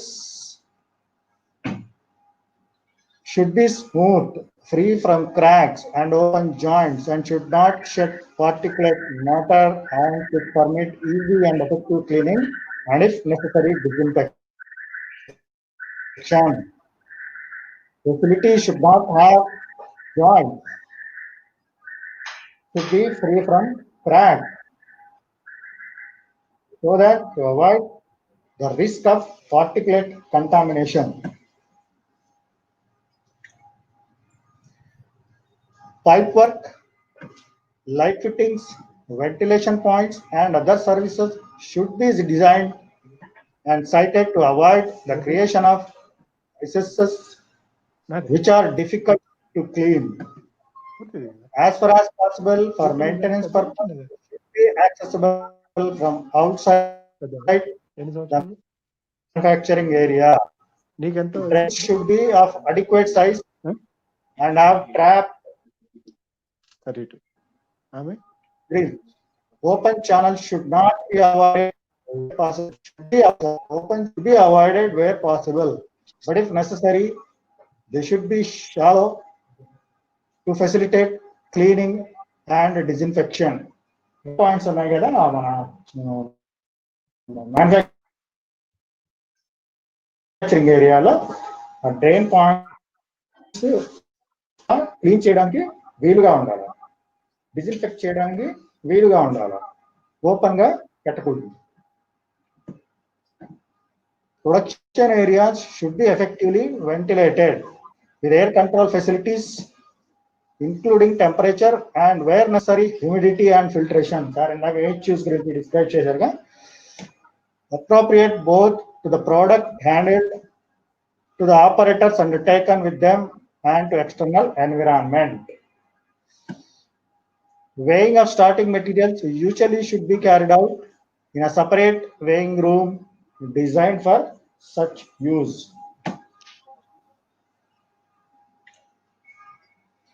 In case where dust is generated, specific provisions should be taken to avoid cross-contamination and facilitate cleaning. Where dust is generated, right, dust are to be provided.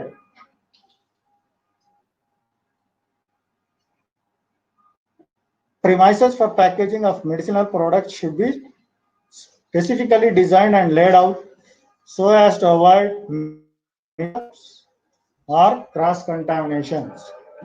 Production areas should be well lit, particularly where visual online controls are carried out. Visual inspection area lo minimum 500 lux illumination undali. What is the lux? Lux is a measuring unit for light. The in-process controls may be carried out within the production area provided they do not carry any risk to production. In-process tests lani mana manufacturing area lo kuda chesukovachu, but they do not affect the product quality. They should not affect the product quality. Then storage areas. Storage areas should be of sufficient capacity to allow orderly storage of various categories of materials and products. Starting and packaging materials, intermediates, bulk and finished products, product in quarantine, released, rejected, returned or recalled. Separate areas for all these categories of materials to be provided in the warehouse.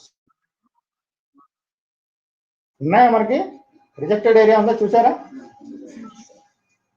Right. Quarantine area ఉందా? Okay. Approved area ఉందా? Okay. Rejected area labelling room separate ఉందా? Okay, good. Storage areas should be designed or adapted to ensure good storage conditions. In particular, they should be clean and dry and maintained within acceptable temperature limits. Where special storage conditions are required, these should be provided, checked and monitored. Our warehouse facility has, as of now, there is no control. It is an ambient condition because no product is which demands first controlled temperature conditions. That is why మనకు అది లేదు, మనకు materials లేవు కాబట్టి మనకు requirement లేదు. Storage areas should be designed. Receiving and dispatch base should protect materials. Sir, Who is taking care of your warehouse? Yeah, I am taking care. we are seeing Mr. Srinivas, sir. Who is that? Mr. Srinivas. Yeah, Srinivas. Yes, sir. Have you checked all the labels of your material? Yeah, we are checking, sir. So is there any product temperature no, what I'm asking is there any label says that this product should be stored in this range of temperature?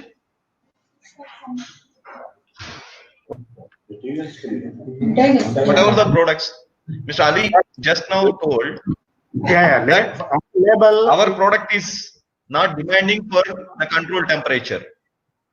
Right, sir. So I'm not sure, because I'm not doubting his this thing, but being a manager in stores, you must understand about each and every product, and its storage condition as well as its other characters. I think you must know much about WMIS, Workplace Hazardous Management System, and MSDS, Material Safety Data Sheet of each and every product. మీకు తెలిసి ఉండాలి కనీసం, not for all the people. Stores లో ఎవరైతే ఉంటున్నారో, stores లో ఎవరైతే qualified person ఉంటున్నారో, వాళ్ళకి మెటీరియల్ ఏ మెటీరియల్ అయినా కానీ అది ఓల్డ్ ఆర్ న్యూ, అంటే ఇంతకు ముందు నుంచి వస్తున్న మెటీరియల్ అయినా, లేదా ఇప్పుడు కొత్తగా మీరు ఏదైనా యాడ్ చేసుకుంటే ఆ మెటీరియల్ అయినా కానీ, ఐ థింక్ రేపు మీరు ఒక్కసారి చెక్ చేయండి అండ్ లెట్ మీ నో. మీకు దాదాపు ఒక 30-40 ప్రొడక్ట్స్ డెఫినెట్ గా మీ సాల్వెంట్స్ అవ్వచ్చు, మీ యాక్టివ్స్ అవ్వచ్చు, ఇన్యాక్టివ్స్ అవ్వచ్చు, అవన్నిటికీ లేబుల్ ఒకసారి చెక్ చేయండి. చెక్ చేసి ఏ టెంపరేచర్ దగ్గర వాటిని స్టోర్ చేయాలో చూడండి. ఇప్పుడు యాంబియంట్ టెంపరేచర్ అంటే మీకు తెలిసి ఉండొచ్చు. యాంబియంట్ టెంపరేచర్ అంటే we're not controlling the temperature, అంటే మీ అట్మాస్ఫియరిక్ టెంపరేచర్ ని బట్టి లోపల ఎక్కువైనా ఉండొచ్చు, తక్కువ ఉండొచ్చు. న్యాచురల్ గా తక్కువ ఉంటుంది, ఎక్కువ ఉండే ఛాన్స్ లేదు. ఓకే, ఒకవేళ కొన్ని కండిషన్ లో చిన్న రూమ్స్, దెన్ ఏదైనా కనుక మెటాలిక్ షీట్స్ తోటి కనుక అది కవర్ అయ్యి ఉంటే చిన్న రూమ్స్ అండ్ చుట్టూతా మళ్ళీ ఎగైన్ ఏమన్నా గ్లాస్ విండోస్ ఇలాంటివి ఉంటే బయట టెంపరేచర్ కంటే కూడా లోపల టెంపరేచర్ ఎక్కువ ఉంటుంది, పర్టికులర్లీ ఇన్ సమ్మర్స్. ఓకే, కాబట్టి మీరు ఒక్కసారి ప్రతిదీ కూడా లేబుల్ చూడండి, లేబుల్స్ లో ఉన్న దాన్ని మొత్తం లిస్ట్ అవుట్ చేయండి. మీ దగ్గర ఉన్న మొత్తం మెటీరియల్స్ ఒక లిస్ట్ చేసుకొని దాని ఎదురుగా లేబుల్ మీద ఏ టెంపరేచర్ దగ్గర స్టోర్ చేయాలని ఉందో రాసుకోండి. అప్పుడు మీకు తెలుస్తుంది. ఇది mostly next week will conduct one more session. అప్పుడు నేను డెఫినెట్ గా మిమ్మల్ని అడుగుతాను, ఏమన్నా ఏ టెంపరేచర్ లో మెయింటైన్ చేసానే అప్పుడు నాకు చెప్పండి. Okay Ali? Right. So receiving and dispatch base should protect materials and products from the weather. And receiving base ఎక్కడున్నా ఐడియా ఉందా? ఎంతమందికి ఐడియా ఉంది?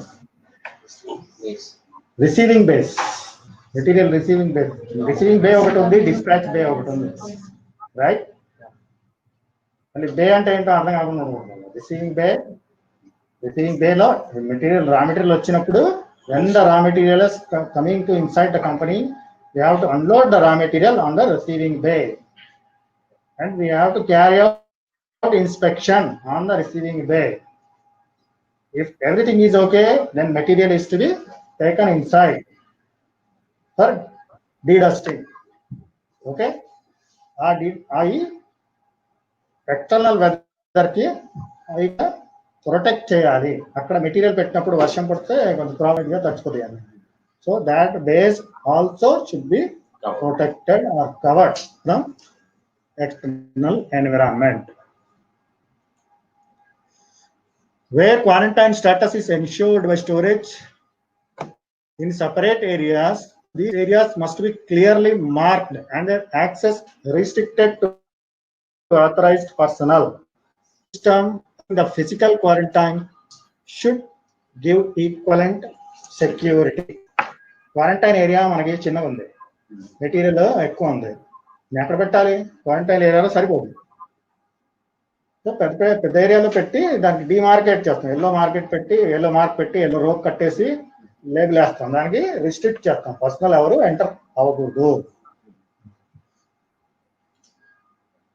There should normally be a separate sampling area for starting materials. If sampling is performed in the storage area, it should be conducted in such a way as to prevent contamination or cross contamination. ఎక్కడ చేస్తున్నాం మనం sample? sampling booth లో చేస్తాం. sampling booth is nothing but RLF, reverse laminar airflow station, where cleaned air is supplied, classified air is supplied, air is filtered through HEPA filters. అక్కడ మనం raw material containers ని open చేసి sample తీసుకుంటున్నాం. బయట తీసుకుంటున్నామా? నిజం చెప్పండి. ఓకే, దెన్ డిస్పెన్సింగ్ కూడా అక్కడి నుంచే చేస్తున్నాం. Segregated areas should be provided for the storage of rejected, recalled or returned materials or products. We have separate areas for these categories of products. Highly active materials or products should be stored in safe and secure areas. Highly active materials, active potent drugs, అయ్యని మనకి ఇక్కడ లేవు. Printed packaging materials are considered critical to the conformity to the medicinal product, and special attention should be paid to the safe and secure storage of these materials. Our bottles and caps are considered as primary packing materials. These bottles and caps are to be placed where contamination risk is low. Printed packaging materials considered, labels are considered as printed packing materials. Printed packing materials is also a critical and should be placed or stored in a secure area.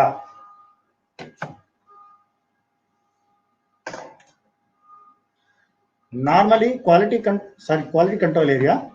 Quality control laboratories should be separated from production areas.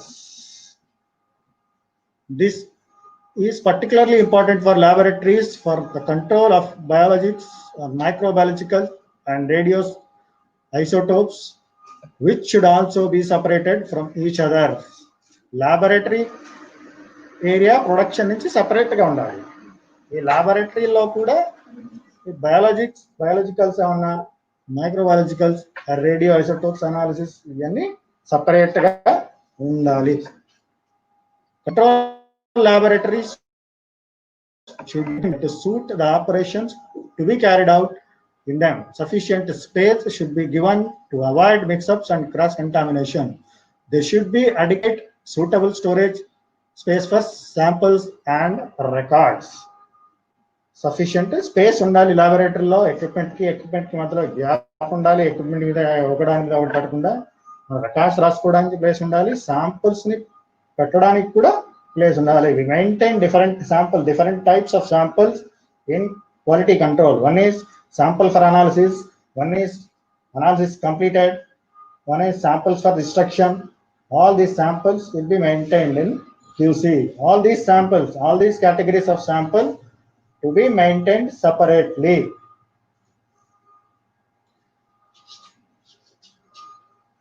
Separate rooms may be necessary to protect sensitive instruments from vibration, electrical interference, or humidity. Weighing balance. So suppose we take an example, weighing balance. Weighing balance should be protected from vibrations. Ali, చెప్పండి ఆ point చెప్పండి, తర్వాత నేను మాట్లాడతాను. Separate rooms may be necessary to protect sensitive instruments from vibration, electrical interference, and humidity. Special requirements are needed in laboratories and in particular substances. ఒక నిమిషం Ali yeah, ఇక్కడ ఎందుకంటే నేను పాయింట్ మర్చిపోతాను.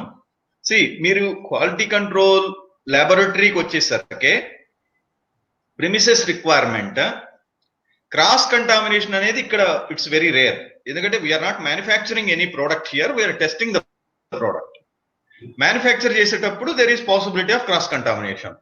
బట్ లాబొరేటరీలో కూడా క్రాస్ కంటామినేషన్ కి ఎక్కడ పాసిబిలిటీ ఉంటుందంటే, ఇప్పుడు జీసీ ఉంది, గ్యాస్ క్రోమటోగ్రఫీ ఉంది. గ్యాస్ క్రోమటోగ్రఫీని కనుక మీరు తీసుకొచ్చి ఎక్కడైనా మీ హెచ్పిఎల్సీస్ ఆర్ ఎనీ అదర్ సాల్వెంట్స్ తోటి ఏదన్నా టెస్టింగ్ చేసే ఏరియాలో కనుక పెట్టారు అని అంటే అక్కడ మీకు కంటామినేట్ అవుతుంది అనమాట. మీకు అన్నెసరీ అంటే ఈ ఏదైతే మీ రూమ్ లో ఉన్న gas or whatever vapours ఏమైతే ఉన్నాయో అవి మీకు అనాలిసిస్ లో ఇంటర్ఫియర్ అవుతాయి, gas chromatography kind of testing కనుక చేసేటట్టయితే. బట్ మోస్ట్ ఇంపార్టెంట్ థింగ్ ఏంటంటే, ఒకటి అలీ గారు చెప్పినట్టు ఇన్స్ట్రుమెంట్ ను ఒకసారి మనం పెట్టాము అని అంటే ఆ ఇన్స్ట్రుమెంట్ కి నెక్స్ట్ ఇన్స్ట్రుమెంట్ కి మినిమం డిస్టెన్స్ అనేది మెయింటైన్ చేయాలి. ఒకటి ఆపరేషన్స్ కావచ్చు, రెండోది ఏదన్నా అంటే రికార్డ్ ఏదన్నా పెట్టుకొని రాసుకోవడానికి కానీ. ఎందుకంటే మనం ఆన్లైన్ అంతే కదా, ఇప్పుడు మనం ఆఫ్లైన్ రికార్డింగ్ కాదు కదా, మన ఆన్లైన్ రికార్డింగ్. అంటే ఏం చేస్తున్నామో అది అప్పుడే మనం రికార్డ్ చేసుకోవాలి. కాబట్టి మనం ఏదన్నా అంటే ల్యాబ్ బుక్స్ కావచ్చు, అదర్ ప్రోటోకాల్స్ కావచ్చు, అదర్ డాక్యుమెంట్స్ కావచ్చు, అవన్నీ అక్కడ పెట్టుకొని వర్క్ జరుగుతున్నప్పుడే మనం రికార్డ్ చేసుకోవడానికి కూడా డెఫినెట్ గా అక్కడ ఫెసిలిటీ ఉండాలి. And one more most important point is, మీరు అక్కడ క్లియర్ గా ఇఫ్ యూ గో బ్యాక్, అది మన వైబ్రేషన్ లేకుండా ఏ ఇన్స్ట్రుమెంట్ మీరు ఇన్స్టాల్ చేసినా గానీ, not only balance, for balance I'm very sure anti vibrant tables ని మనం స్పెషల్ గా డిజైన్ చేయించుకొని అక్కడ మనం బ్యాలెన్సెస్ పెడతాం. ఎందుకంటే ఆ minimum vibration, not only vibration, even పైనుంచి కనుక మీకు ఎయిర్ వెలాసిటీ కనుక కొంచెం ఎక్కువ ఉండి, అంటే సప్లై గ్రిల్ నుంచి కనుక కొంచెం ఎయిర్ వెలాసిటీ ఎక్కువ వచ్చినా గానీ మీ వెయిట్ లో డిఫరెన్స్ వస్తుంది అనమాట. అందులో మనం వెయిట్ వచ్చేసరికి లాబొరేటరీస్ లో మనం మైక్రోగ్రామ్స్, మిల్లీగ్రామ్స్ నుంచి తీసుకుంటాం. మేబీ 10 milligrams, 15 milligrams కూడా మనం నో మైక్రోగ్రామ్స్ కూడా మనం వే చేస్తాం.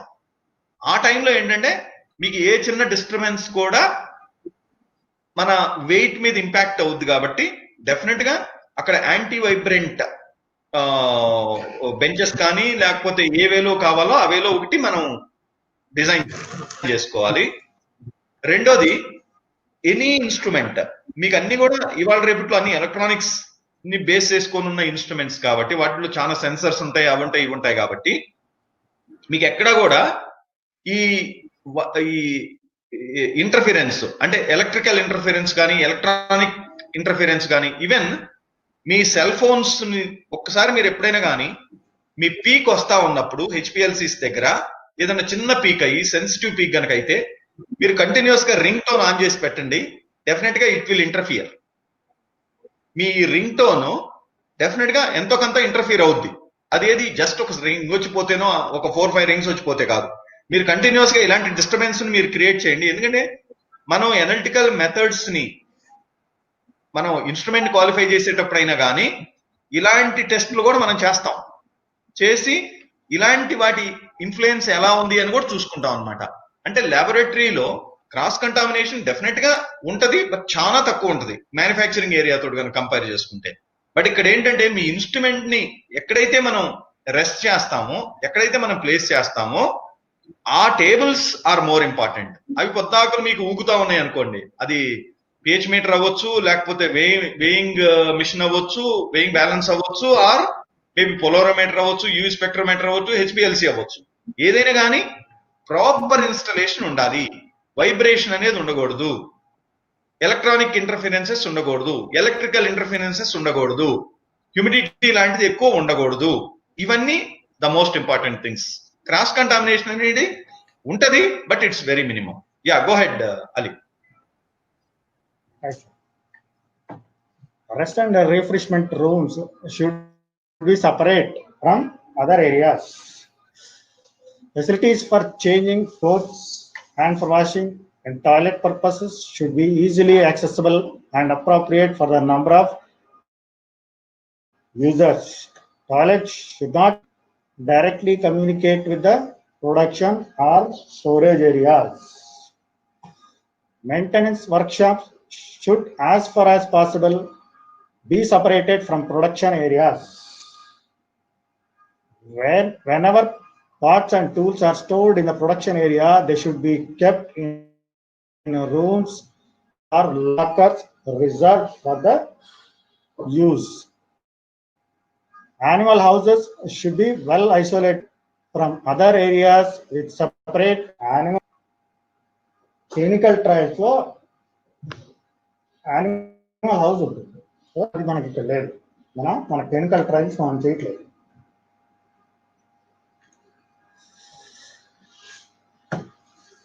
So now the equipment. Manufacturing equipment should be designed, located and maintained to suit its intended purpose.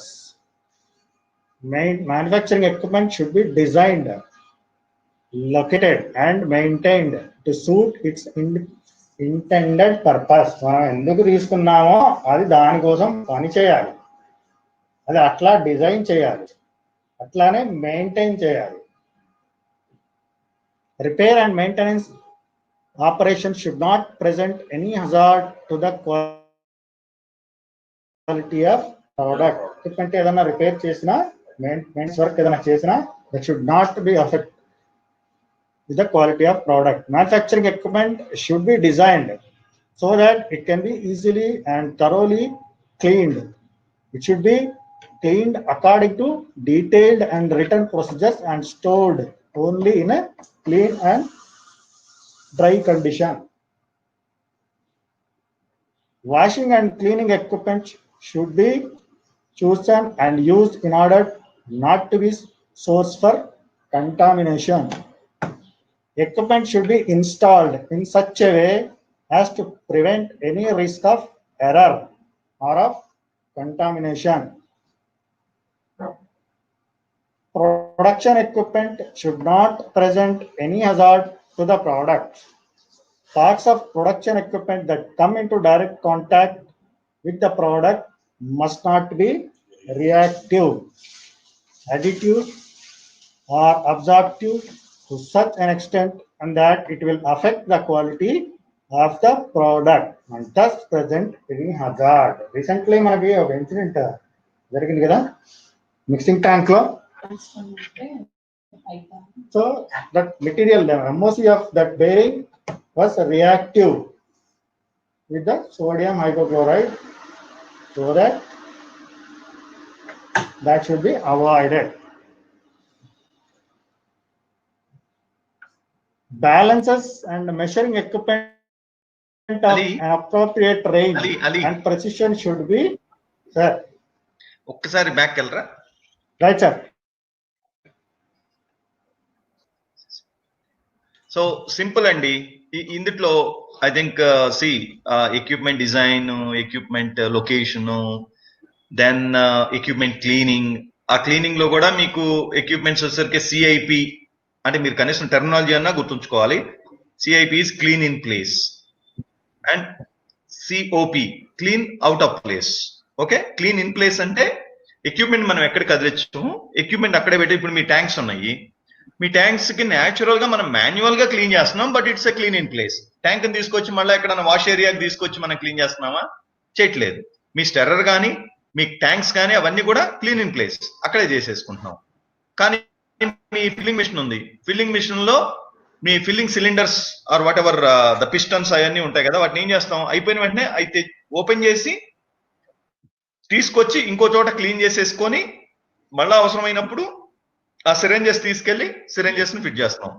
అవి క్లీన్ అవుట్ ఆఫ్ ప్లేస్, అక్కడ కడగట్లేదు మనం. ఆ కాంపోనెంట్ తీసుకెళ్లి, సిరెంజ్ అనే కాంపోనెంట్ ని వేరే ప్లేస్ కి తీసుకెళ్లి అక్కడ క్లీన్ చేసుకొని ఇచ్చేస్తున్నాం అనమాట. సో క్లీనింగ్ అనేది clean in place and clean out of place. Cleaning కి మనం క్లీనింగ్ ఆర్ రిన్సింగ్ సొల్యూషన్స్ వాడతాం, తర్వాత శానిటైజ్ చేస్తాం. క్లీనింగ్ అయిపోయిన తర్వాత శానిటైజర్స్ వాడతాం. ఇప్పుడు లాస్ట్ పాయింట్ కనుక చూస్తే, production equipment should not present any hazard to the products. Parts of the production equipment that come into contact with the product must not be reactive, must not be additive, must not be absorptive అని ఇచ్చారు. ఆ meanings మీకు అర్థమైనా అర్థం కాకపోయినా కానీ, okay, reactive అంటే ఏంటి, ఎడిటివ్ అంటే ఏంటి, అబ్జార్ప్టివ్ అంటే ఏంటి అనేది దోస్ ఆర్ సింపుల్. రియాక్టివ్ అంటే it should not react. Okay, మన ప్రోడక్ట్ తోటి మన ఎక్విప్మెంట్ ఫ్యాబ్రికేట్ చేసిన మెటీరియల్ ఏదైతే ఉంటుందో అది రియాక్షన్ ఉండకూడదు.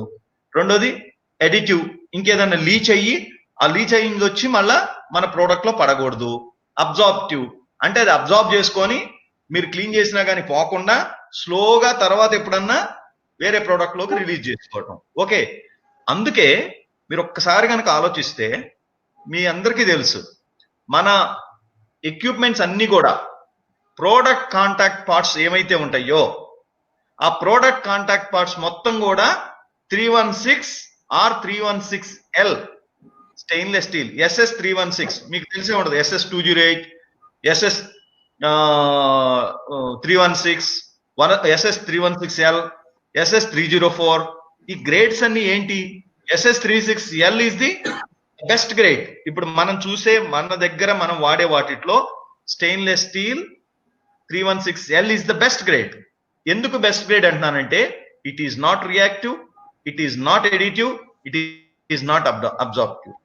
అందుకే SS 316L. మీరు మైండ్ ఒకటే పెట్టుకోండి, మనం కనుక ఇన్వెస్ట్ చేసే కెపాసిటీ ఉంటే ఎక్కడైనా కానీ ఏ మ్యానుఫ్యాక్చరింగ్ ఎక్విప్మెంట్ అయినా కానీ product contact, I'm not talking about the complete equipment మీరు SS 316Lకి వెళ్ళాల్సిన అవసరం లేదు. ఎక్కడైతే ప్రోడక్ట్ కాంటాక్ట్ పార్ట్స్ ఉంటాయో అంటే హాపర్స్, ఇప్పుడు మీ ట్యాంక్ ఉంది, ట్యాంక్ లో మీ స్టెర్రర్ మొత్తం కూడా ప్రోడక్ట్ కాంటాక్టే. మీ internal surface of your tank is product contact. కాబట్టి డెఫినెట్ గా SS 316L తోటే వెళ్ళాలి. ఆర్ఎల్స్ SS 316. SS 316 కి SS 316L కి కూడా ఆ క్యారెక్టర్స్ లో అంటే ఈ reactive and additive and absorptive characters ఉంటాయి కదా, SS 316L అయితే మచ్ బెటర్ అన్నమాట.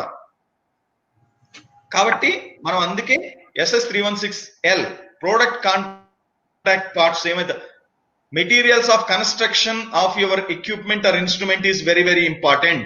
మ్యానుఫ్యాక్చరింగ్ ఎక్విప్మెంట్స్ లో ఆ ఎక్విప్మెంట్ మెటీరియల్స్ ఆఫ్ కన్స్ట్రక్షన్ అంటే మీరు దాంట్లో SS316 SS316L SS304 SS208 or MS or ఇంకేదన్నా మెటల్ యూజ్ చేశారా మనకు అవసరాన్ని బట్టి అంటే ప్రోడక్ట్ కాంటాక్ట్ పార్ట్స్ ఉన్న ప్రతిదీ కూడా ఆ పార్ట్స్ అన్ని కూడా SS316L ఈస్ ద బెస్ట్.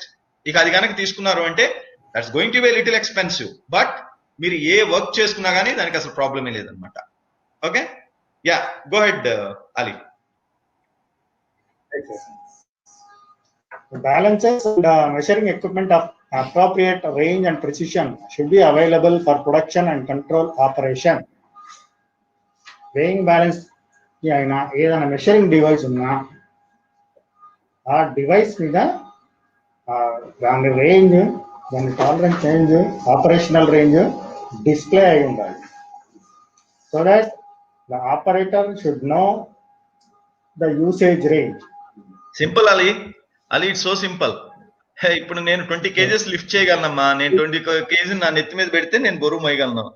నా మీద 50 kg పెడితే ఏమవుద్ది, నేను కొలాప్స్ అయిపోతాను, అంతే కదా. ఈవెన్ నేను 20 మోయగలిగినప్పుడు 21 పెట్టినా కానీ నేను మోయలేను దాన్ని, అంతే. 20 ఈజ్ ద మాక్సిమం, 21 నేను చేయలేను.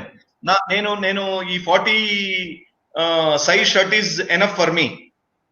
అదే నాకు 25 30 35 నంబర్ షర్ట్ ఇస్తే నాకు ఫిట్ అవుద్దా? ఫిట్ కాదు. Simple logic. అలానే మనం బ్యాలెన్సెస్ కానీ or any other measuring equipment కానీ ఒక రేంజ్ అనేది స్పెసిఫై చేస్తే ఆ రేంజ్ లోనే మీరు వే చేయండి. సింపుల్. 10 kg మోసేవాడు 10 మోస్తాడు, 11 పెట్టినా కానీ పడిపోతారు అనమాట. That's the meaning. Next, measuring, weighing, recording and control equipment should be calibrated and checked at defined intervals by appropriate methods. Adequate records of such tests should be maintained. Fixed pipework should be clearly labeled to indicate the contents and where applicable the direction of flow. Distilled, deionized and where appropriate other water pipes should be sanitized according to written procedures that detail the action limits for microbial contamination and the measures to be taken. We have a distribution loop for purified water system. That distribution system is being sanitized at a frequency of for every 1 month. We are sanitizing our loop for every 1 month to control microbial load or microbial contamination. Defective equipment should, if possible, be removed from production and quality control areas, or at least be clearly labeled as defective. వాడకుండా ఉండడానికి.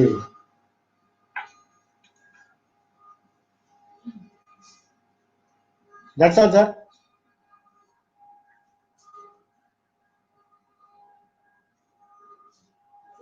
Sir, it's over, sir.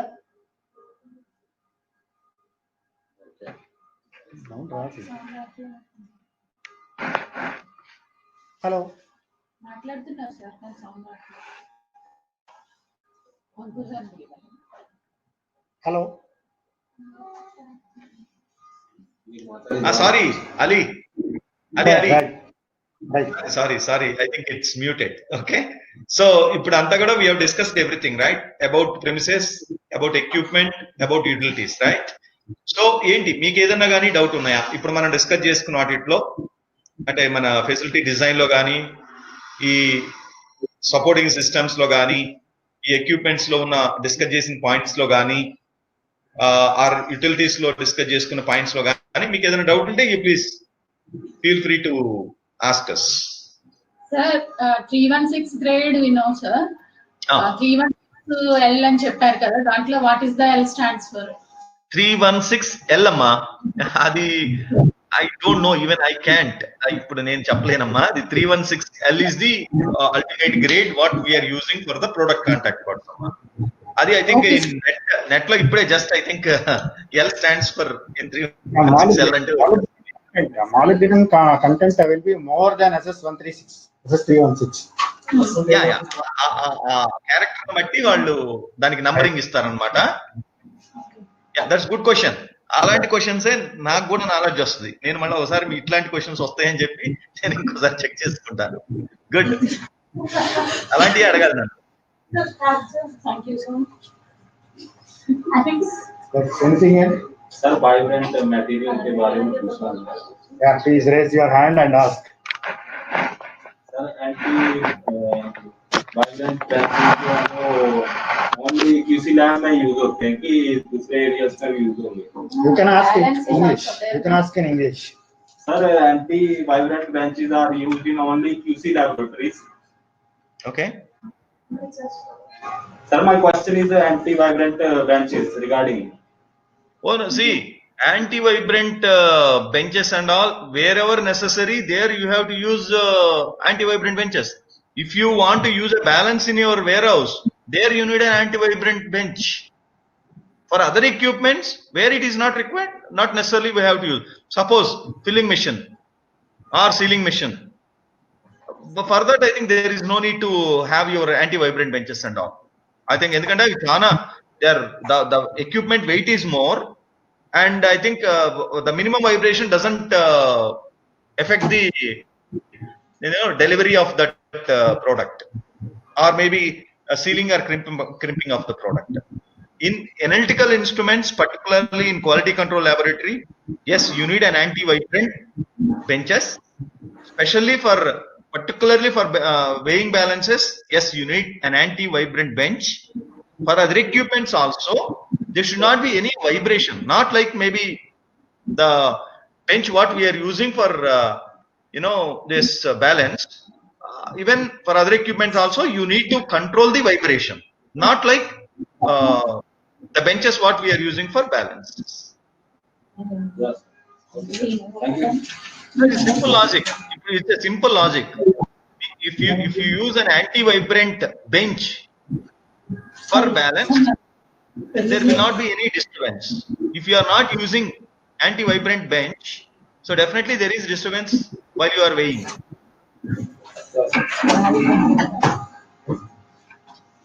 Sir, the difference between 316 and 316L is in 316 carbon percentage is more, in 316L carbon percentage is less, Less, exactly, correct. and better for avoiding weld corrosion in 316L, whereas in 316 corrosion can be possible. Yes. That is the reason my preference for product contact parts is 316L, which is an ultimate grade where the carbon content is less, which is less corrosive, less absorptive, and it has more better characters than 316. If you go down 304 is 316 is much better than 304. Exactly. Anything else? No, go ahead. Because you see, 1.5 hours, 2 hours discuss చేసుకున్నప్పుడు కనీసం ఒక 5 to 6 questions రాకపోతే satisfaction ఉండదు కదా. ఏమైనా questions ఉంటే అడగండి. Please don't hesitate to ask any question related to topic, related to our subject. Sir light measuring unit చెప్పారు కదా, అది ఏమా ఒకసారి చెప్పమ్మా. అదే లైట్ మెజరింగ్ యూనిట్ ఒకటి చెప్పారు కదా sir, lux something. What is the spelling? LUX, lux. LUX, LUX.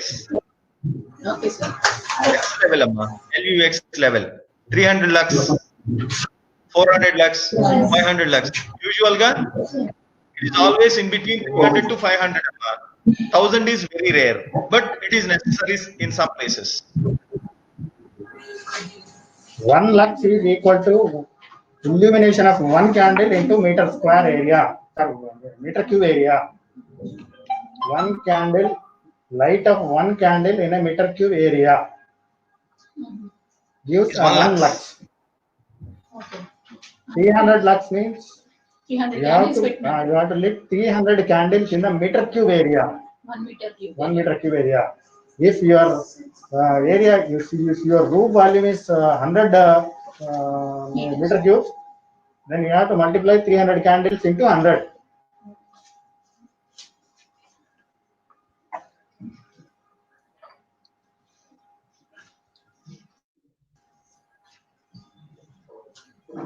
While we are qualifying our facility, we will check the lux levels also.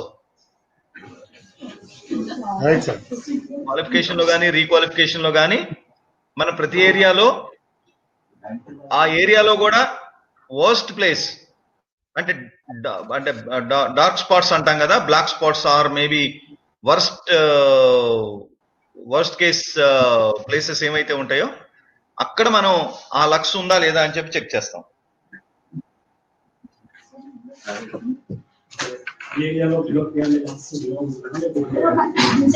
Not less than 300. A corner ఉన్నాయో కానీ ఆ 300 minimum ఉండాలి. మీరు ఎక్కడ check చేసినా కానీ ఆ లక్ష metre పెట్టి కనుక ఎక్కడ మీరు చెక్ చేసినా కానీ ఏ కార్నర్ లో మీరు